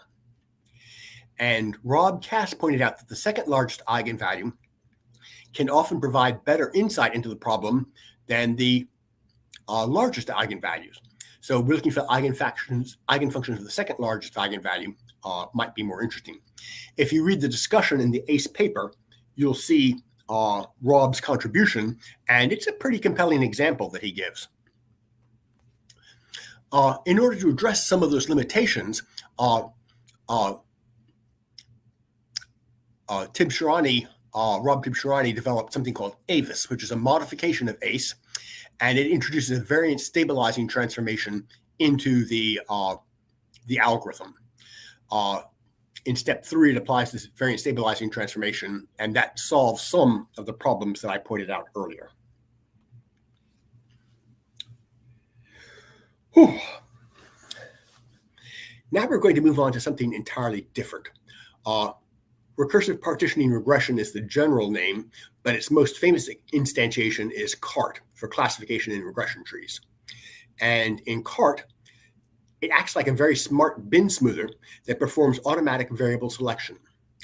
And formally, CART is going to fit, for regression, CART is going to fit a model that partitions the space of explanatory variables RP into regions. And let's call it lowercase r regions. And then for an observation that falls in the jth region, we have a constant value over that region, probably the average value in that region. So it's like it's a generalization of the fixed bin smoother to the to multivariate bins. And usually the RJ are forced to be disjoint, and the beta J's are the average of the responses within those regions. And here's a visualization of what's going on.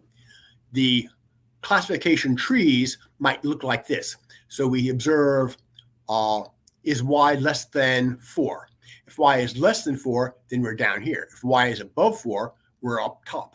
And if it's above 4, we go to 0, and that's our estimate of the responses. If it's below 4, then we ask, is our first explanatory variable greater than 3 or not? And if it's greater than 3, we estimate 2. If it's less than 3, then we ask, is the second explanatory variable, it'd be nicer if this were x2 instead of y, if the second explanatory variable is less than 2. And if it is less than 2, one way we're going to estimate 2, the other way we're going to estimate 1. Yes, sorry. So if it's not less than 2, then we go estimate 1. If it's less than 2, we estimate 2. So that's the relationship between the CART tree and the partition of a 2 space. And some people didn't like it because it leads to discrete results.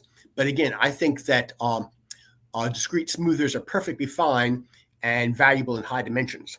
And I'll also note that this has the advantage of being a totally different type of strategy for doing nonparametric regression than the smoothing strategies that we talked about earlier.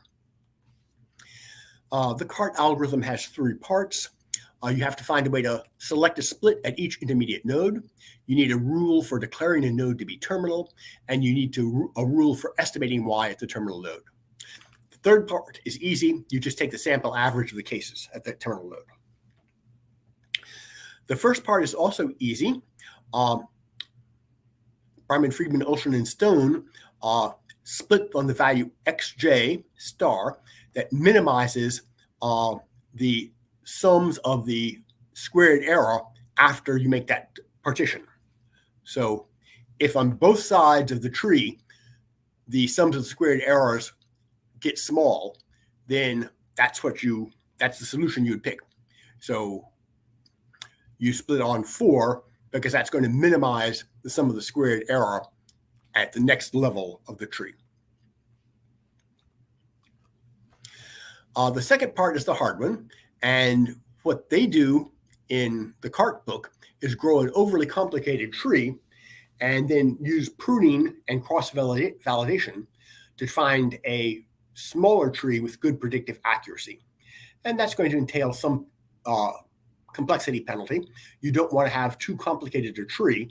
So there are different types of complexity penalties. You might require that each terminal node include at least 5 cases. That would be one type of complexity penalty.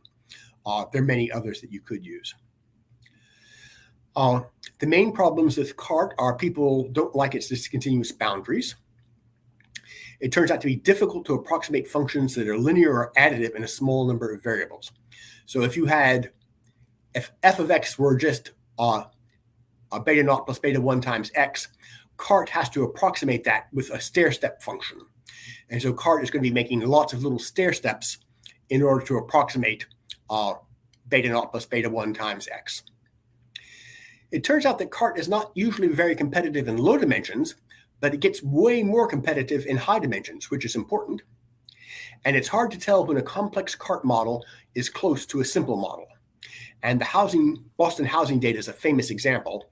And here's how the CART tree splits on the Boston housing data. It's from, this example is from the CART book. And I'll tell you a trick that Andreas Buya and his student found that I think improves CART in important ways. Here, you had data on the cost of a house in Boston as a function of a whole batch of explanatory variables. Criminal rate, LSTAT, which is some sort of socioeconomic status, a DIS variable, an RM variable, how industrial it is, the tax brackets, all sorts of things, pollution, the age of the homes. And you got a CART tree that did a very good job of predicting, but it's clearly a complicated CART tree and it's hard to interpret. But Andreas Buya and his student said, instead of trying to minimize some of the squared error on both sides after the split, let's just pick the split that minimizes the squared error on one side of the split. So they would allow one side of the CART tree to be complicated, provided the other side got really good. And if you applied that technique to the Boston housing data, what they observed was the first split was on crime rate, the second split was on crime rate, the third split was on crime rate, the fourth split was on crime rate, the next split was on crime rate, and then it split on whether or not you had a view of the River Charles. And that's far more interpretable than this CART tree that was obtained from the original CART book. It's pretty clear that the price of housing in Boston is largely explained by the crime rate in your neighborhood, and then right down at the very end, it matters whether or not it's a scenic view. So that's what's going on with CART regression. CART regression got built out into multivariate adaptive regression splines, which is an attempt to marry projective pursuit regression with CART. It was developed by Jerry Friedman, and it has hockey stick functions and so forth. And it represents the pinnacle of complexity in this 1990s, 1980s school of nonparametric regression. I am not going to get into a great deal of detail here because I don't think there's a whole lot of intellectual novelty that comes here. Mars is available in R and many other packages, but it's been outperformed by more modern techniques. And so I wouldn't really invest in that as a regression tool. Here are some of the motivations that Jerry Friedman used in putting Mars together. Jerry Friedman's PhD is in physics. And so he was looking at it from a tensor spline basis. And that's the motivation for this particular tool in his work. Maybe the nicest thing about Mars is that you can have sort of an analysis of variance style decomposition. You've got a constant effect. You've got an effect due to the sum of univariate smooths. So there's, one hopes, a small number of the p explanatory variables such that univariate smooths explain what's going on. You hope there's an even smaller number of bivariate smooths that explains what's going on, and so forth. So in some sense, you can talk about main effects and two-way interactions in the context of Mars. And let me pause for a minute. And Paolo, are there questions that people have about that or comments? Hi, David. There is only one question about the metric that was used to measure the ozone concentration. But yes, it's not really a technical question. It's just a detail. Right. Okay. That is surely covered in the paper that I gave you the reference for, that Jerry and Leo wrote in JASA.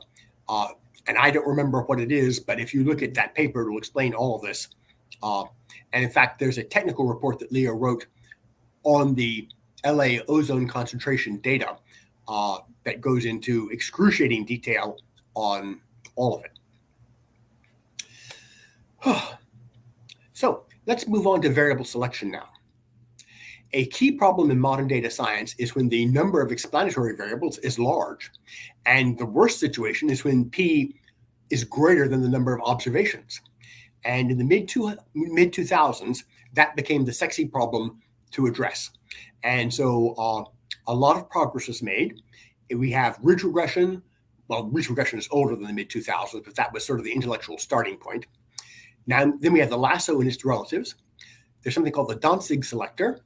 There's Hoff's method, and there's the median model. And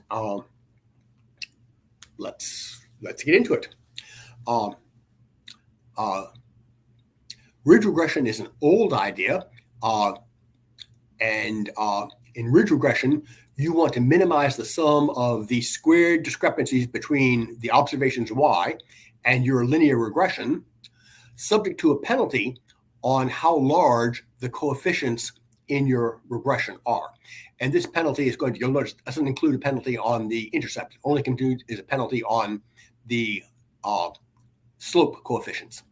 So this is a way to address the problem of multicollinearity, and that's what drove the early work on ridge regression. And it turns out that they are shrinking the coefficients towards zero, which is an application of Stein's paradox, which says that you can improve the predictive accuracy for squared error loss when you shrink your estimators towards zero, or in fact, surprisingly, any other value. And I'll note that neural networks often do similar shrinkage on the weights at each node. That's the quantization that we talked about very early on.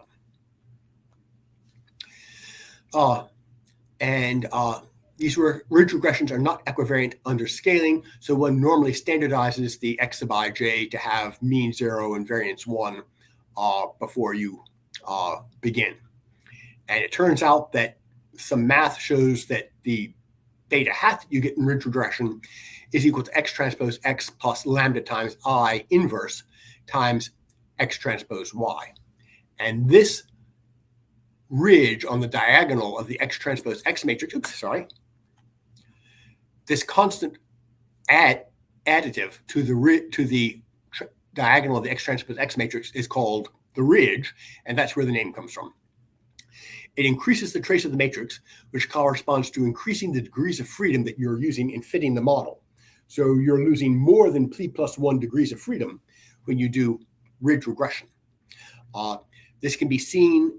It turns out that this penalty is equivalent to having a Bayesian posterior mode for a prior, where the prior is the multivariate normal distribution on each of the coefficients, and we assume that each of the coefficients has a common variance that's unknown. So looking ahead a little bit, it turns out that putting a penalty on something is equivalent to putting a prior on something. Sometimes these penalties correspond to very complicated priors. Here, it's actually a pretty simple prior. But that correspondence between the frequentist and the Bayesian version is worth knowing. The lasso extended the ridge regression by finding the beta hat that minimizes the sum of the squared discrepancies between the observed values and the fitted values, subject to a penalty on the sum of the absolute values of the slopes. So instead of a penalty on the sum of the squares, not a penalty on the sum of the slopes. And one can use convex optimization to solve this problem. And it turns out that we want to find the solution subject to the constraint that the sum of these is less than S. And when S is equal to 0, that forces all the coefficients to be equal to 0. When S is very, very large, you get back the ordinary least squares estimators. And in between, you get lasso estimators. And it turns out that the lasso estimator corresponds to having a penalty. The penalty in the lasso estimator corresponds to a Bayesian posterior mode in which the prior on each parameter is independent and Laplacian. So it's a double exponential prior, and you'll see that that's got a peak at 0 as opposed to a normal distribution, which is the regression prior. And to visualize what's going on, if you look at the ridge regression technique, you'll see that the solution corresponding to these ellipsoids of equiprobability for the beta hat is going to be the intersection of the penalty with this sum of squares error. And that's going to intersect generally here, somewhere that's not at a natural 0 for either beta 1 or beta 2. In contrast, the lasso regression feasible region is a diamond. A diamond is pointy, and that increases the probability that your feasible solution is going to touch at a corner. And at the corner, we see that beta 1 is equal to 0, but beta 2 is not. So we're encouraging solutions that have lots of zeros, which is really sort of the point of the whole lasso operation. It wants to perform automatic variable selection. Here are slides, visuals from Hasty, Tibshiradi, and Friedman. And you'll see that as we relax the penalty on the ridge regression, the coefficients all move away from 0, and they all stop being 0 right away, as opposed to having many zeros. And you'll also note that they'll even change signs. So for this particular application, which I believe is a prostate cancer example, you'll see that something that starts off with a positive coefficient, say the Gleason score, winds up with a negative coefficient as we relax the penalty. Similarly, age starts positive and then goes negative, which seems difficult to interpret. In contrast with the lasso penalty, as we relax the penalty, first off comes the LCA volume. Then there's a long period before we start to get another variable come out, and that other variable is SVI. And then weight comes out and other things start to emerge. And you'll also note that the signs of the coefficients never change. And that's another highly desirable property of the lasso. It makes things much more interpretable.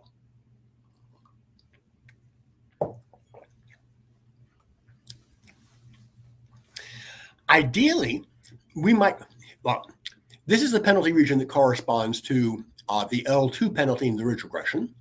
This is the penalty region that corresponds to the L1 penalty in the lasso. This would be a penalty region that corresponds to a penalty on the Q equals 1/2 on the coefficient. So we would like to take the square root of the coefficients to be bounded, the sum of the square roots of the coefficients to be bounded. Here's when Q gets even smaller. And ideally, we would like to have a penalty that is simply a penalty on the number of non-zero terms in the regression. And anything for Q less than 1 entails non-convex optimization. And that's really hard. Non-convex optimization also doesn't give you unique solutions.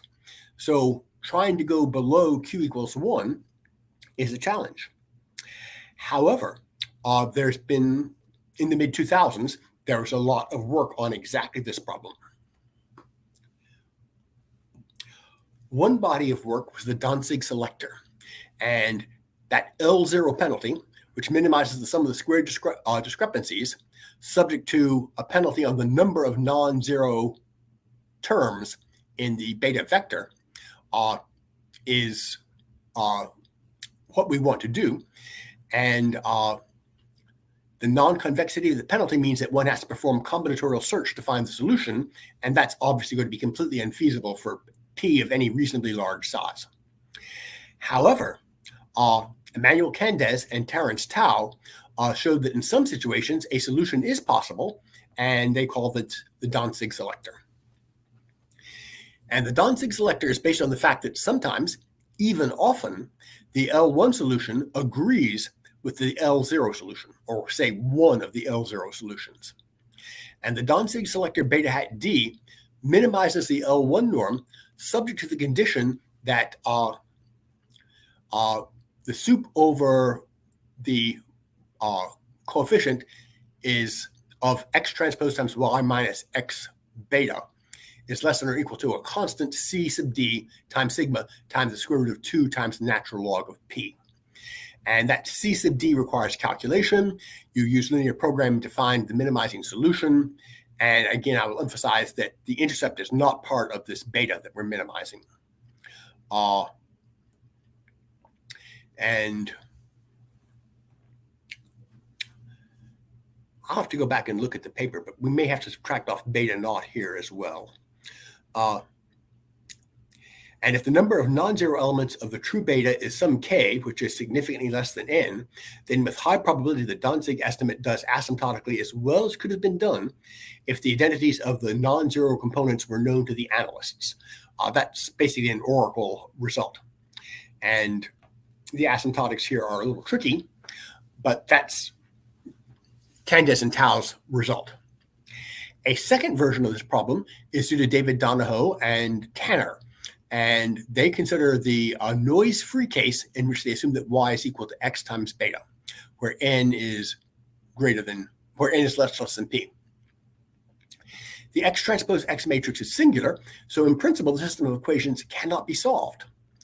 But in the following diagram, if the vertical axis is k over n, where k is the number of non-zero explanatory variables, useful explanatory variables whose coefficients should be non-zero, and if the horizontal axis is n over p, where n is the number of observations and p is the number of explanatory variables, then there's a phase change that takes place.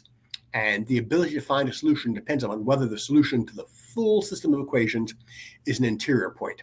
So let me just show you. If you're down here, you've got a good chance of solving the problem. If you're up here, you've got really no chance of solving the problem. And there's some phase change that occurs in this region that tells you what's going on. So if k is small relative to n, that's good. And if n is large relative to p, that's good. And that's how we do it. And what's going on is it turns out that if you project from a higher dimensional region onto a lower dimensional region, sometimes the polytope that you see in the projection has an extremal vertex that's on the extreme of the projected image. Other times, it's on the interior of the projected image. And it turns out that you get a Donahoe-Tanner solution when an extreme vertex in the high dimensional polytope corresponds to an extreme vertex in the projection. So this corner here would be one for which the Donahoe solution would work. This interior point here would be a case in which it would not work. So that's what's going on. And I'm always astonished by David Donahue's ability to resurrect weird math. And he found a body of literature on these geometric projections that go back to a mathematician at McGill University in the 60s that I would never have thought anybody would find a use for. And here it is. The third approach is a P greater than N regression due to Martin Wainwright. And basically he finds that if N is greater than 2 times K times log P minus K, then the probability that the lasso succeeds tends to 1. And if N is less than this quantity, then the probability that the lasso succeeds tends to 0. And here K and N and P are exactly the same values that we've been talking about before. So that's how it works. But it would be nice to be able to directly solve the non-convex minimization. And we'll talk about that next. But I suggest we take a 5-minute break now, starting at 2:01. So we'll reconvene in at 6 minutes past the hour. Thank you all. Okay, David, we'll be back in 5 minutes. Before that, let me just answer one question here by Portia. Portia is asking what P greater than N means. It means it is the case when there are many variables and yes. fewer individuals.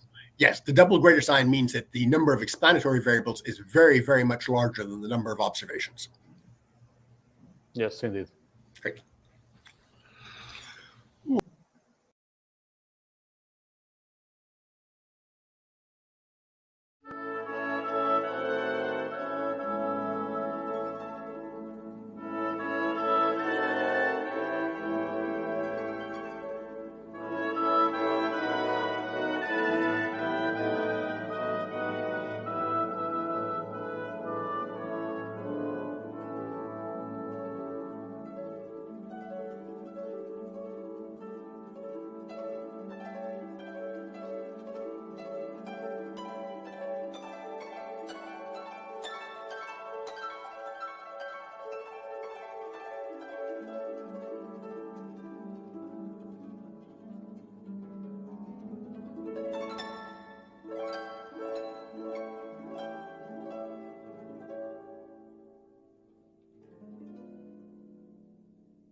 Paulo, I think it's about time for us to do the last lap.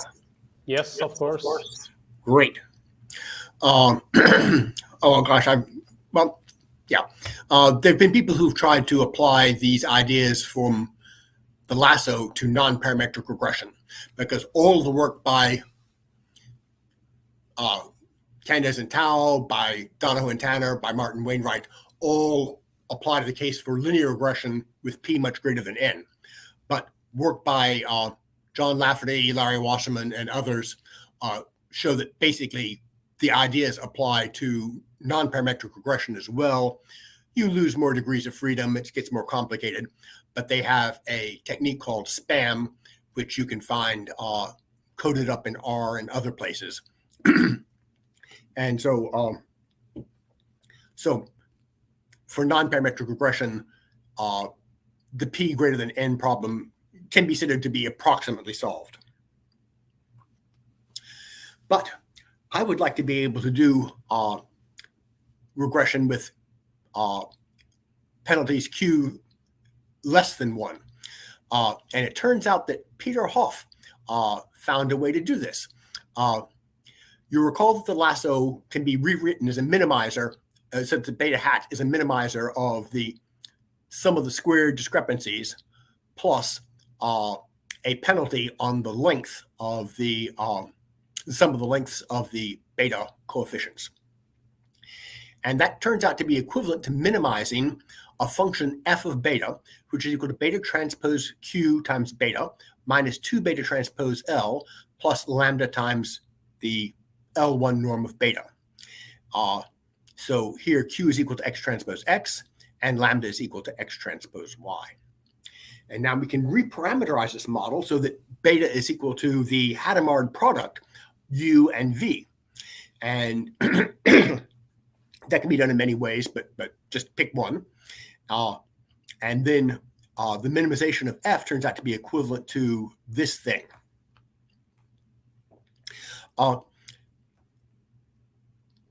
Peter got some results here that finding beta to minimize f of beta is equivalent to finding u and v to minimize a function g of uv. And if u hat v hat is a local minimum g, then b hat equals u hat composed with v hat is a local minimum of f. And I remind you all, it's non-convex optimization, so there is no unique solution. The g function is differentiable and biconvex, and so we can write this way. And you'll note that when we write it this way, it's quadratic in u for a fixed v, and it's quadratic in v for a fixed u. And so, so what he's going to do is alternate back and forth between estimating u hat and v hat. And by this alternation, you provably converge to a stationary point, which is a local minimum of this function. And we can generalize that so that instead of having a Hadamard product of two things, we can have a Hadamard product of capital K things. And then this minimization looks like this. And from the way we wrote it initially, for k equals 1, this is simply a L2 ridge regression. For k equals 2, it's an L1 penalized lasso estimate. And values greater than 2 give minimizers for LQ penalties that have a form q equals 2 over k. So in principle, you can get very small q's corresponding to something very close to the L0 norm. And computationally, this is very fast. It's iterative. The biconvexity or k-convexity of the problem means that closed form solutions exist, and you can just whip through the computation. So I find this a very impressive result. And if I get, yes, this references to archive. It's appeared in a journal since then, but that's the paper has it all in archive. So I would like to talk more about Bayesian methods now for variable selection. And the standard strategy for doing Bayesian variable selection in regression is to use a spike and slab prior. And the spike and slab prior has a mass at 0, and then it allows the possibility that some of the coefficients will be non-zero. And depending on how much mass you put on the spike and how much prior probability you put on the slab, you're controlling how many non-zero coefficients you would like to see.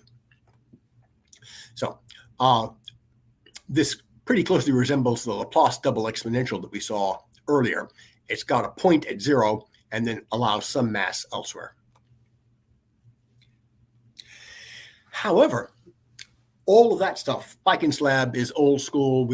It's well understood. I'd like to point out an interesting approach that Jim Berger and what was his name? Barbieri.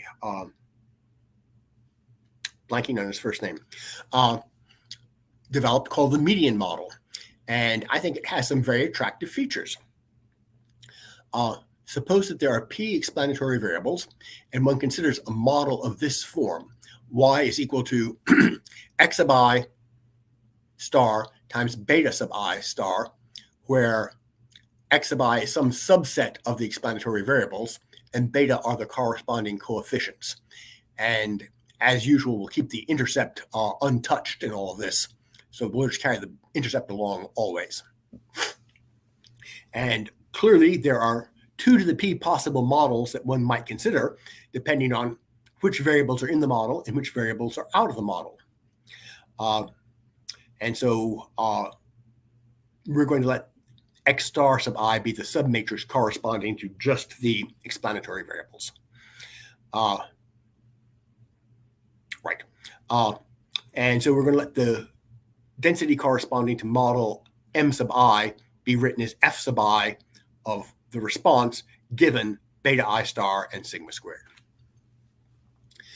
And it turns out that there's some desirable choices for what the priors on the parameters in the m sub I are. And the 2 standard choices are the G priors and the Zellner-Sau priors. And I've written out what they are so you can look them over. But if you want to really get into it, I refer you to the paper. In this framework, the marginal probability of the data y given the model is simply this thing. Lowercase m sub I of y is the conditional density of y given beta and sigma squared times your priors on beta I and sigma squared. Now, if all the models had equal prior probability, then the posterior probability of a model is going to be this thing by Bayes' rule. If they had unequal probabilities, say we penalize complex models more, we think simpler models are more likely than complex models, then we'd have a complexity penalty or a prior here and here. The posterior inclusion probability for the ith variable is going to be q sub j. That should be a q sub I. So q sub I is equal to the sum.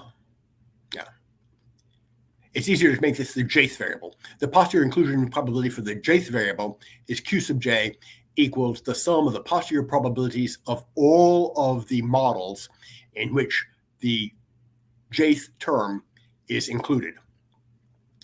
And the median probability model is the model that consists of all and only those variables whose posterior inclusion probabilities are at least 1/2. So that's the framework that we have. And let me pause and ask if anybody has any questions about that. In the chat, I don't have any question. David. Okay. How many people are listening to this? We have 12 people online at this moment. Okay, thanks. It is not a big crowd for a Saturday afternoon. We were expecting a bit more because we had quite a lot registered, but Saturday afternoon, and there are some matches of the World Cup. Well, of course, no problem at all. But the good thing, the good thing is that this will be recorded. It is being recorded, and it will be available on YouTube. So Sure. people that cannot see it now, they can watch it later. Of course. Thank you. Now, there are obviously going to be huge computational problems in trying to do this for P anywhere at all large, because we cannot calculate the posterior probabilities of all the possible models. But it turns out the median probability model is superior to the maximum posterior probability model for prediction. And their theorem says, consider a sequence of nested linear models. If prediction is wanted at future covariates similar to the ones that we've been observed in the past, and if the posterior mean under M sub I satisfies this weird condition in terms of the ordinary least squares estimate, then the best single model for prediction under squared error loss has to be the median probability model. And that second condition is satisfied if you use either non-informative priors for the model, or if you use the G priors with the same constant C and for each of those models. So those would be nice choices. The Zellner-Sau, the G priors, those things. Here's an example with polynomial regression. The true M sub I, the model is for the model for M sub I is that the response Y is the sum of the jth powers of the explanatory variable. And the data are generated from the model M sub 3. So it includes, so the response Y is the sum of the intercept plus something times x1 plus something times x1 squared plus something times x1 cubed. And that's all. And the posterior probabilities for models 0, 1, 2, 3, 4, et cetera, 5, you see that the highest posterior probability model is M4, which is wrong. But the median model, well, the posterior probability of the intercept being included is essentially 1. The posterior probability of the linear term being included is 1. The posterior probability of the quadratic term being included is 0.94. The posterior probability of the cubic term being included is 0.72. But the posterior probability of M4, the quartic term, is 0.33. That's less than 0.5, so it would not be part of the median model.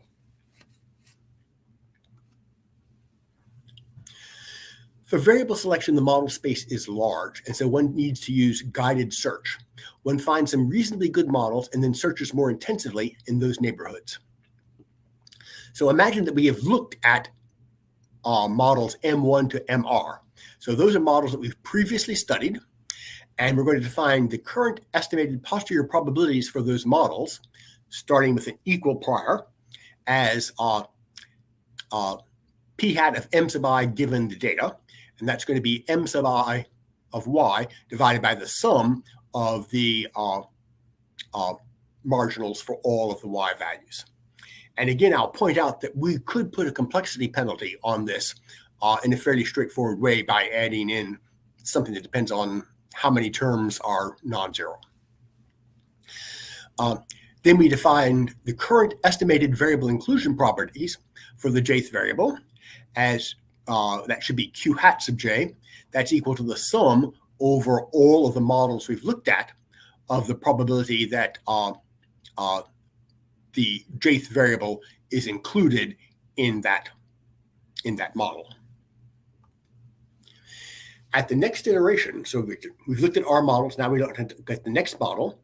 We're going to compute the current posterior model and the inclusion probability estimates p hat M sub I of Y and Q sub j. Then we randomly return to one of the R previous models that we've already visited, and with probability proportional to the estimated posterior probabilities p hat of M sub I given Y, we add or remove one of the variables with probability 1/2. If we add a variable, we choose the jth variable with probability proportional to Q sub j plus C over 1 minus Q sub j plus C. So if it's a variable that looks like it's a useful variable, and it's not in the model, we're more likely to include it. If we're removing a variable, we're more likely to remove a variable that doesn't have very high inclusion probability based on what we've seen so far. So we're removing a variable that's unlikely to be useful. And the C keeps you bounded away from 0 or 1 in those probabilities, and they suggest 1 over 100. And if you have already seen that model before, you go back to step 3 and repeat. But if the model is new, you update, get new Q sub j's, and continue. And now you'll see why I wanted to go into some detail on the Breiman-Friedman paper with the Los Angeles ozone. That ozone data had 178 observations and 10 covariates. I think we only looked at 8 in the previous work. Barbieri and Berger considered linear models with an intercept in all possible main effects, all possible quadratic terms, and all two-way product interactions for a total of 65 covariates, or 10 to the 19th models. They used the G priors and the Zellner-Sau priors, but that doesn't really make much difference. They implemented their algorithm at different starting points using random restart and found essentially no additional difference in the results. They made 5 million iterations and saved only the best 65,536 models. And none of the models had very large posterior probability. The largest was 0.0025. So that doesn't seem very likely. Now, the following partial table shows the estimated posterior probabilities for variable inclusion in the ozone problem discussed in the previous section on ACE. So for both the G prior and the Zellner-Sau prior, X1 has inclusion probability greater than 0.5, so we would keep it. X2 does not. X3 does not. X4 definitely does. We'd include that. X5 we'd exclude, X6 we'd exclude, and so forth. Come down to X1 squared. Yes, that's definitely a keeper. X1 times X2. Yes, that interaction is a keeper. X6 times X8 is an interaction that we want to keep. And so that's how they derive the median. David, Yes. Let me just ask you something. Yes. Since some of the, if in the interaction there are two variables that were not included by themselves, they should still continue in the model, right? Even if they were not significant. Yes. If, say, X8 were not significant and X6 were not significant, but their product was, then we would include the interaction, but not the individuals. Right. Yeah. This is to make sure for the audience. And I'll also just pause to note how clever Berger and Barbieri are. They remembered the old Breiman and Friedman paper. They recalled that most of the transformations were quadratic or linear. And so they decided that this would be a perfect example to demonstrate their method, because they could build their response as a sum of linear and quadratic terms.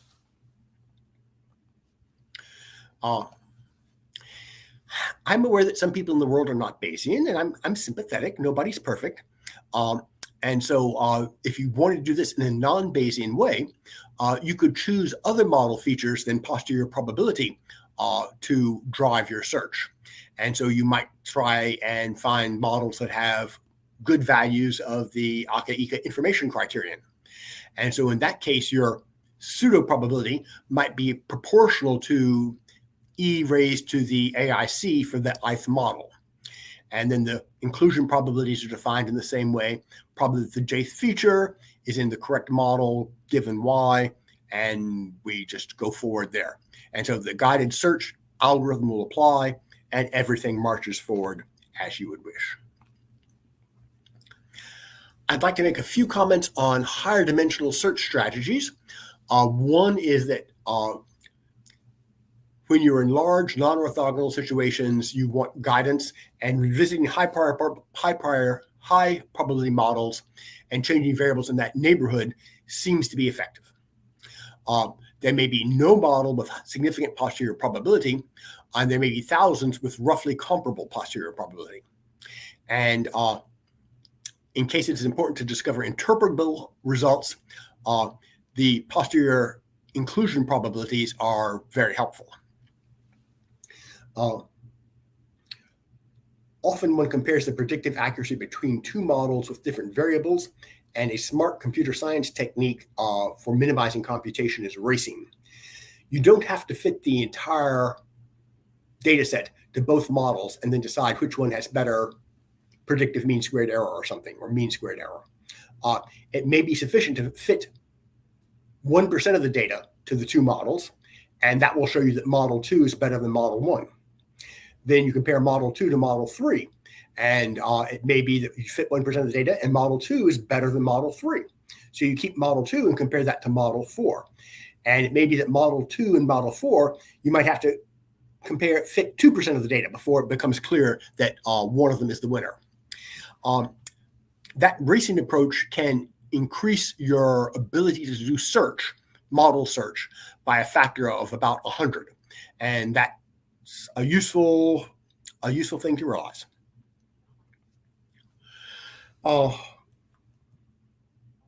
Okay. I'm about to start a new unit, but let me ask if anybody has any comments or questions. There are no comments or questions in the chat, David. Okay, great. Then let's move on to classification. Classification tries to find rules that assign cases to categories. So correct versus incorrect tax returns, medical diagnoses. Do you have COVID? Do you have MRSA? Do you have the flu? You want to distinguish good credit risks from bad credit risks. You might want to distinguish Republicans from Democrats from independents. And use a training sample of cases for which the categories are known. And each case has a vector of covariates that are used to build the classification rule. And for a new observation, one looks at its covariate and classifies it according to the classification rule. And there are three main strategies for building classification rules. There are geometric rules, which include discriminant analysis, flexible discriminant analysis, and recursive partitioning, which is basically CART. There are algorithmic rules, which include neural nets, nearest neighbor rules, support vector machines, and random forests, which are an extension of CART. And finally, there's probabilistic strategies, which include Bayes rules finding posterior probabilities of the categories and hidden Markov models. And these probabilistic methods tend to make strong assumptions about having random samples of data, which may not be true. And I'll note that many classifications seem similar to regression problems. For problems with two categories, sometimes people just fit a model that predicts 1 or -1 as the case label, according to some linear regression on the explanatory variables.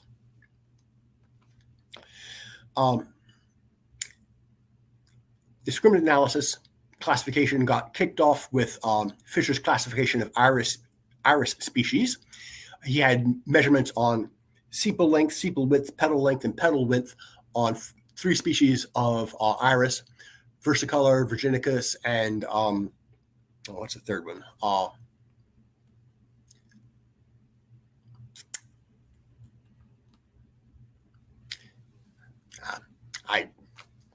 And the third one, it'll probably come to me. Linear discriminant analysis assumes that there's multivariate normal measurements on random members of each population, and it looks for linear separators. And those lines should not be parallel. They actually aren't, but visually they seem too close to parallel to be informative. So one finds linear separators that divide the population into divide the measurements into the 3 populations of irises.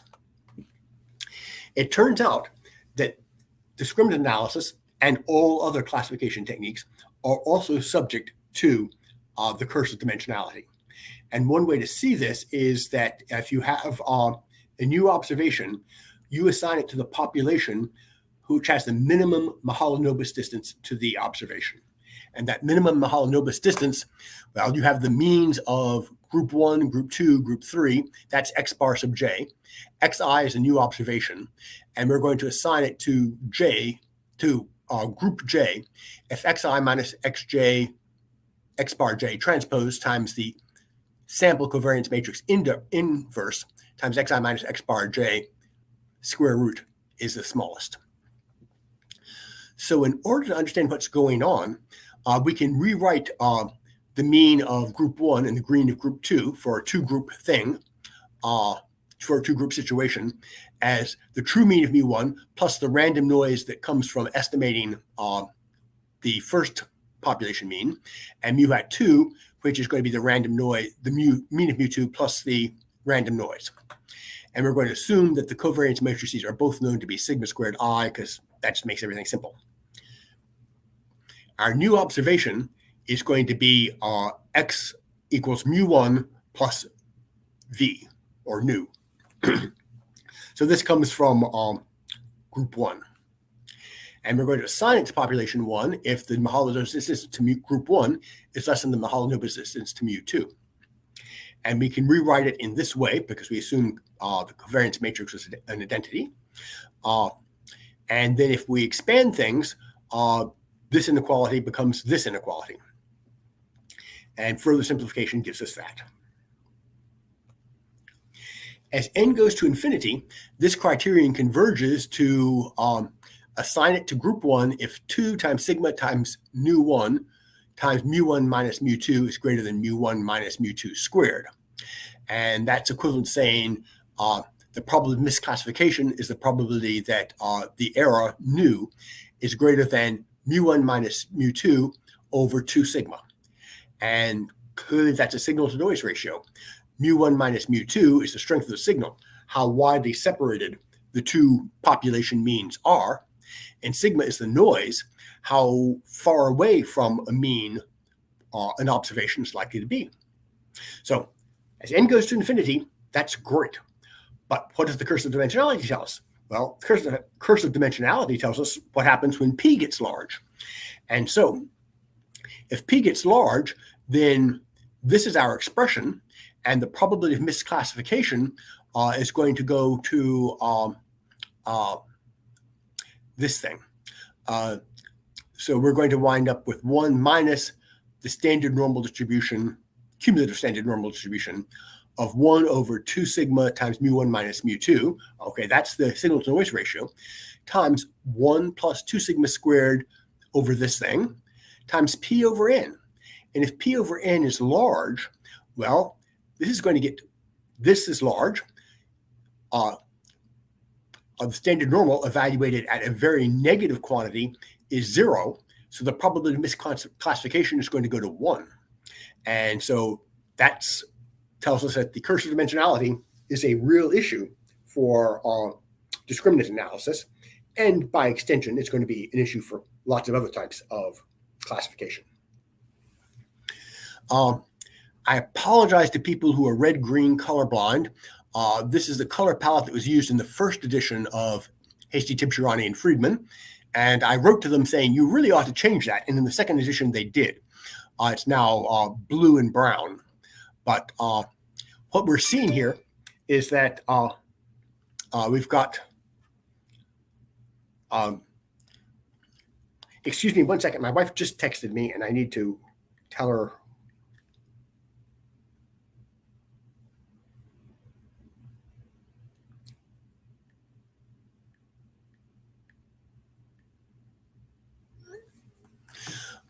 Okay, we're looking at the training and error rates for the test data and the training data, and we're trying to classify different vowel sounds.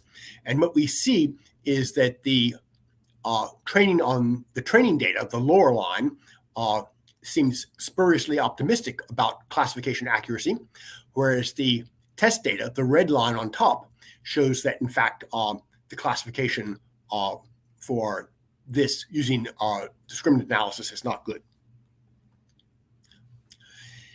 One very reasonable approach for classification is k-nearest neighbors classification. So if you have got p-dimensional data, you look around to your k-nearest neighbors in p-space, and then you assign the label that most of the neighbors have. So if there are 2 categories, you look for the majority. If it's multi-categories, you look for the plurality. And it turns out you can show that the degrees of freedom that you use when you're doing k-nearest neighbor classification is going to be n divided by k, where k is the number of neighbors. And I'm going to show you a series of images that show how nearest neighbor classification rules perform on data that are simulated data from a 20-component mixture of normals. And half of those normals give you red observations, half give you green. So here is linear regression in which you're trying to predict 0 or 1 according to the color. It's not great. This is the same problem, but now we're using nearest neighbor classifiers. And the nearest neighbor classifiers, this is a 15 nearest neighbor averaging. So if you look at your 15 nearest neighbors and on average they're mostly green, you declare green. If it's otherwise, you declare red. So that's what you get here. If you use one nearest neighbor classification, then you've got high variance. And so this is all over the map. The bias is low, but you have huge variance.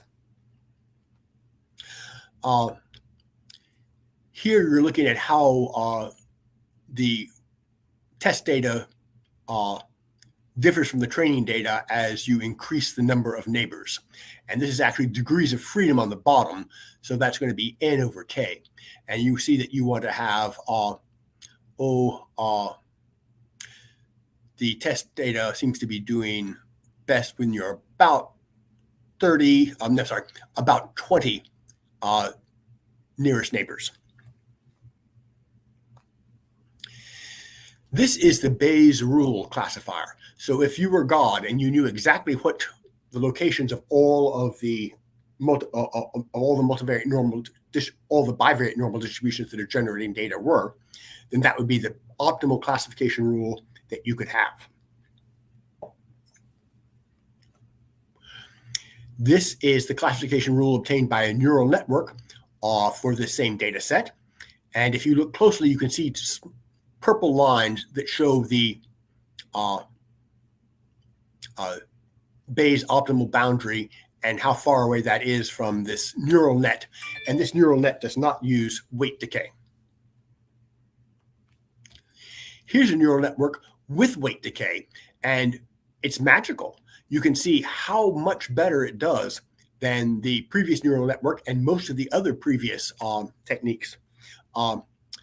Neural networks with weight decay and 10 hidden units do a really good job at recovering the Bayes optimal boundary. So that's what's going on with some of the simple classification rules. There are two techniques that are really great. One is support vector machines, and the other are random forests. And I hope I'll have time to do this, but I'm probably going to have to whip through this a little more rapidly.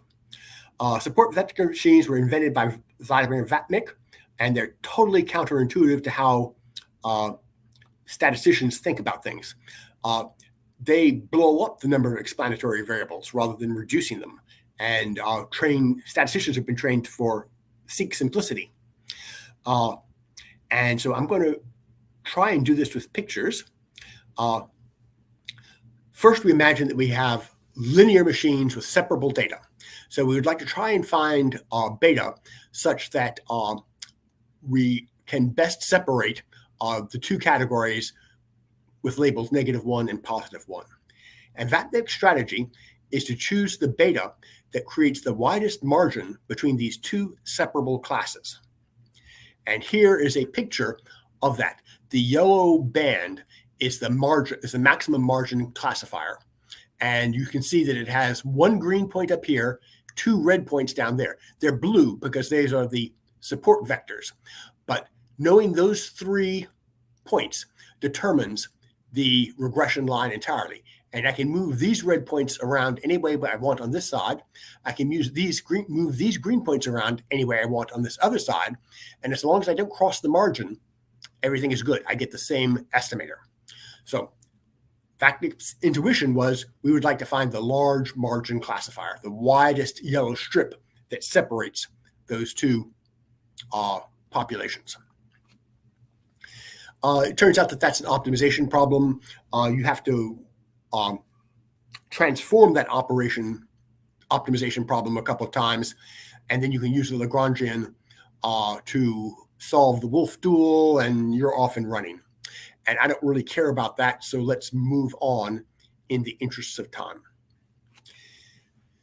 Now we're looking at linear machines with non-separable data, and I'll do this briefly. Here, we have a situation in which there is no line that perfectly separates the blues and the reds.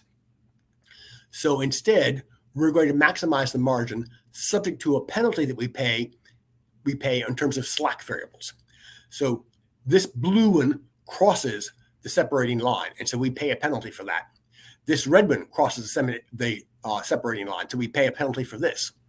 But we're going to seek the widest margin that separates these two populations with the smallest penalty in terms of the slack variables.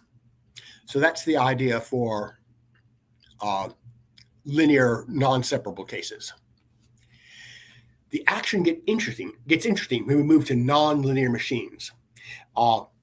And in real problems, we would like to have more flexible separating surfaces than simply the hyperflats.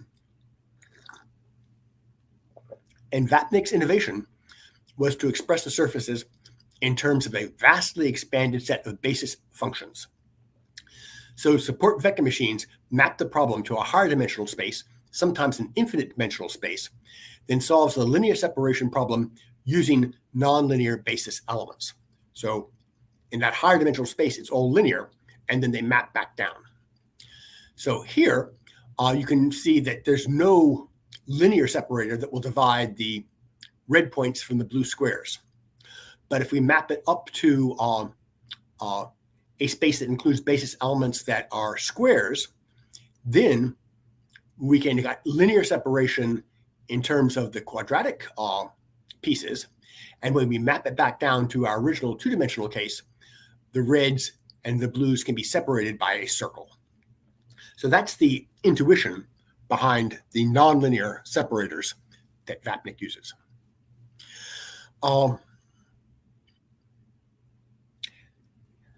reviewed basis elements here. I don't think that's critically important.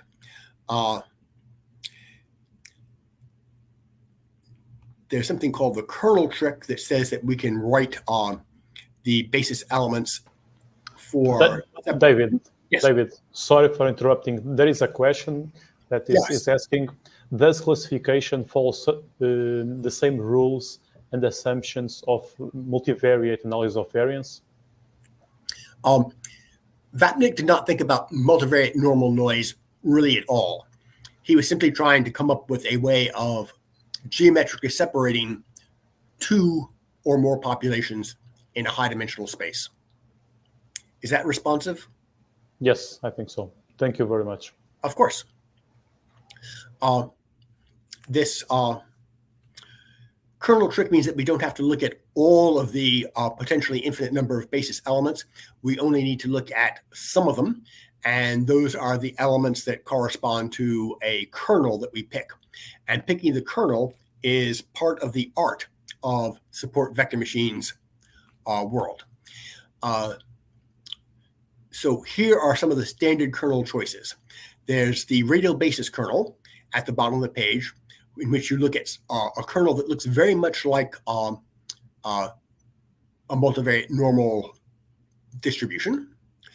A second popular kernel is the neural network basis, and it's based on hyperbolic tangents of the dot products of x and x star. And then finally, you have the rth degree polynomials, which is another popular kernel. And so we're going to walk through the rth degree polynomials. Suppose r is equal to 2, and we have x1 and x2 as the explanatory variables. So we're in R2, and we're going to look at polynomial separators of degree 2, which is basically that situation right here. Well, if we expand the kernel, we see that we're going to wind up with terms that are quadratic in x1 and x2, squares of x1, I'm sorry, yes, x1 times x1 star, x1 times x1 star squared, and then the cross product term x1, x2, x1 star, x2 star. So we're now in a 6-dimensional space, and with a little algebra, we can show that the kernel trick gives us h1 of x equals 1, h2 of x equals square root of 2 times x1, h3 of x equal to root 2 times x2, and so forth. And so that is the space in which Vapnik's support vector machine is trying to find a linear separator of the populations. And for the circle example that we gave you, that works very nicely. The radial basis function kernel is probably the go-to choice. It works very well, and it looks very much like the Nadaraya-Watson estimator when you start looking at the h sub I functions in this. So that is the support vector machines, and they work very well. Let me see, anything for classification, they're trying to find the beta and beta naught that minimize the sum of these things, subject to a penalty on the length of the slopes. And here you'll see that when yi, the response, and the predicted value are of opposite signs, then this thing is going to be very negative. This means that this is 1 plus a large number, so you're paying a heavy penalty. We want to minimize that. We would like to have yi and g of xi be the same sign. And for two-class classification of labels +1 and -1, everything works out very nicely.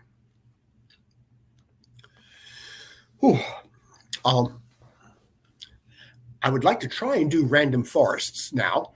We have about 12 minutes left. Recursive partitioning is used for classification as well as regression. And so if you're using CART for classification, you get tree structured rules that make splits like this.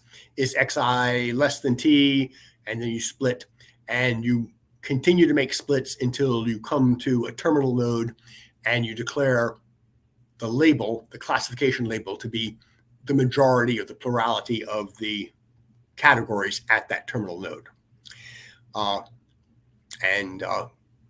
So measures of nodal purity include Gini's index of diversity and the Turing rule. So you'd like to make splits that have as small a diversity as possible. A classic example is trying to classify people as to whether they've had a heart attack or not. And so you've got medical data, systolic blood pressure, age, sinus tachycardia, and depending upon how you do that, you classify the patients as either being probable heart attack victims or probably not. Or probably not a heart attack victim. So G is heart attack, sinus F is no heart attack. Now, the random forest is an important extension of the classification and regression tree idea. One grows many CART trees, and then you drop a new observation down all of those trees, and you declare the category that the majority or the plurality of the labels receive. So here's how you do it. You start off by taking your original training sample, and you draw a bootstrap sample from that. And recall, a bootstrap sample is drawn with replacement. So you might get the first observation 3 times, the second observation not at all, the third observation you might have twice, the fourth observation you might not have at all, and so forth. And that is your bootstrap sample, and you use that to build a classification tree. You repeat the process with another bootstrap sample, and you draw and you build a second tree. And typically you'll grow, maybe 100 such trees, and that's your forest. they modify the CART algorithm a little bit. They do not prune back. So you grow the trees until the terminal nodes consist of only one label. It turns out to be advantageous not to consider all possible covariates when making a split. Instead, you would look at a subset, a random subset of the potential explanatory variables when making a split. And typically that subset has size log p or root p. And what that gives you is you get a measure of the importance of each of the explanatory variables. If an explanatory variable is rarely picked when it's available for picking, then it's probably not a very important variable. However, if it's always picked or nearly always picked when it's available, then it's probably a very important variable. So that's going to be useful to us. And then after you've drawn the tree, you drop a new case down each of the trees, and the classification that receives the majority vote is the one that's assigned. So here's a picture of how you do it. You drop this new observation down the first tree in the forest. It lands here and gets this label, class A. You drop it down this tree, it lands here, you get label B. You drop it down this label class, you get label B. And so a majority voting rule would say probably class B. There are a whole lot of good features of random forests. It's a good classifier. It's fully competitive with support vector machines. When they do bake-offs between support vector machines and random forests on things like the UC Irvine machine learning repository of data sets, they're always within 1 or 2 percentage points of each other in terms of predictive accuracy. It generates an internal unbiased estimate of the prediction error. It's called the out-of-bag estimate. And the reason it can do that is because about a third of the sample is not used in a Bootstrap sample. When you draw a Bootstrap sample, 1 over E of the observations are probably not used. And so you can drop the observations that were not used down the tree that was built without those observations. And that's going to be an unbiased estimate of the generalization error. So for observation 1, you go to the all the trees that did not use observation 1, drop it down, see what label observation 1 gets. Is it right or wrong? Then you do the same thing with observation 2, observation 3, and so forth. And at the end, that's the out-of-bag estimator of the generalization error. Random trip forests handle missing data very well, and it contain high levels of accuracy even when up to 80% of the data are missing at random. And you note that that's not missing completely at random. That's the weaker missing at random. So that's pretty cool. I mentioned that the log p and square root p trick give you a measure of the relative importance of each of the covariates. That's nice. You can compute distances or proximities between pairs of cases that are used in clustering, and that's helpful. If 2 observations generally appear together in the same terminal node, then they're close together. Otherwise, they're not. And you can do things to do cluster analysis, or you can rebalance the weight. So you can train on a data set that's 50-50 breast cancer, no breast cancer, and then revise your random forest so that it's well tuned to situations in which the actual rate of breast cancer is only 1% in the real population. But there is a warning. My student, Tim Au, found a serious problem that can arise when using random forests, and it can lead to a 40% bias in the classifications. And it occurs when random forest makes a split, and beneath that split is a second split on a categorical variable. But in the training data used to build that tree, not all the labels are represented below that split. So I might split on age, or I might split on gender. And if underneath that split, I'm considering another split, say on nationality, and underneath a split on gender, there may be no female Brazilians, or there may be no women from the United States or France. If we had that situation, then we're in the missing labels problem, and that will cause the bias. So what one needs to do is make sure that you don't make a split that has not all the categorical variables represented underneath that split if you intend to use that categorical variable for a subsequent split. So this can increase the total error by about 40%, and it's not a well-known problem. So lots of people use random forests, and I regularly warn people about this issue because it can really cause major problems. It is now 2:56, and I don't really have time to get into bagging and stacking, although I will note that bagging is the basic idea behind is bootstrap aggregation. And random forest uses bagging to draw samples from the original training data to build bootstrapped cart trees. Lots of other techniques use this type of bagging as well, and it turns out to be a very important practice. You can generalize that to stacking, which is also important. But I think it's probably time to reach an end.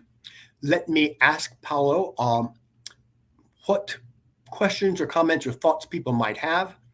I'd like to try and make sure that we have an opportunity to address that. Yes, we don't have specific comments from the chat, only thank you notes. But maybe I'd like to ask something like a more general point of view. If you'd like, you can stop sharing your screen.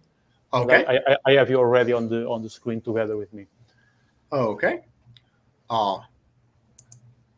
And now if I can bring you up, how do I do that? There we are. Hi, Paul. Yes, there we are. Thank you very much for the very nice course. I think it was really a very general overview. You made a lot of, you gave a lot of information in such a short period of time. You were talking about, I know you are a Bayesian, and we know that there are many people that are interested in data science and do not have such a strong methodological background. Yes. And Bayesian statistics, although they make a lot of sense because it makes full sense that we use prior information to estimate to estimate parameters and the posterior. Usually there is a lot of methodological calculations behind it. Which kind of advice do you give to these data scientists that they don't have such a mathematical, statistical, strong background to do such derivations, and would like to use Bayesian methods and Bayesian points of view? I strongly recommend the type 2 rationality approach, in which you might aspire to do something Bayesian, but if it takes too long to compute, or if the data set is too large, or if it takes too much work on your part, look for a simpler workaround that may not be Bayesian. And for most data scientists, it's much more about knowing software than knowing theory. If you have a big toolkit and can throw in, deep learning with TensorFlow, or you can go to a package and get Larry Wasserman's SPAM, or you can understand how nearest neighbors work, then you have a large toolkit and you can do lots of things. If you can program in Spark, then that's great for big data. And really, I don't think most of people who work at Google really care about theory. They want to know what will work to solve this problem. And that's where I think the future of statistics is. I don't think the future of statistics lies in theory anymore. I've seen 2.5 theoretical revolutions in my lifetime. The first theoretical revolution was the Bootstrap and all of its asymptotic properties and so forth, and that was great. The second theoretical revolution was Markov chain Monte Carlo, and that made it possible for everybody to do Bayes at scale. And until then, you could only work on toy problems. The half revolution was the mid-2000s when we saw the P much greater than N problem get solved by different sets of people in slightly different ways. But going forward, I'm not expecting another theory revolution. I think what we're going to see are one-off solutions to very specific problems. And so one person will come up with a recommender system that's really good for recommending historical fiction. Another person working at Amazon will come up with a recommender system that's really good at recommending statistics textbooks. And those are slightly different problems. You may start with the same principles, but you're going to wind up in different places. Thank you, Rosaria. Yes, I agree. I agree because people often they think in a practical point of view. It is, of course, important that people really understand what the methodologies are doing, and that together with computer software, they can make good analysis. Yes, we don't have any questions from the chat, so we are right on time. It's 5 p.m. here, 3 p.m. there. So I would like to thank you. It was great. I think you gave a really marvelous overview about a lot of important things in data science nowadays. And I would like to thank you for your time and availability. Thank you very much. It was my pleasure. Thank you, Paulo. It's always nice to do this and to meet new people. Great. Yes, likewise. Thank you. Bye-bye. Bye.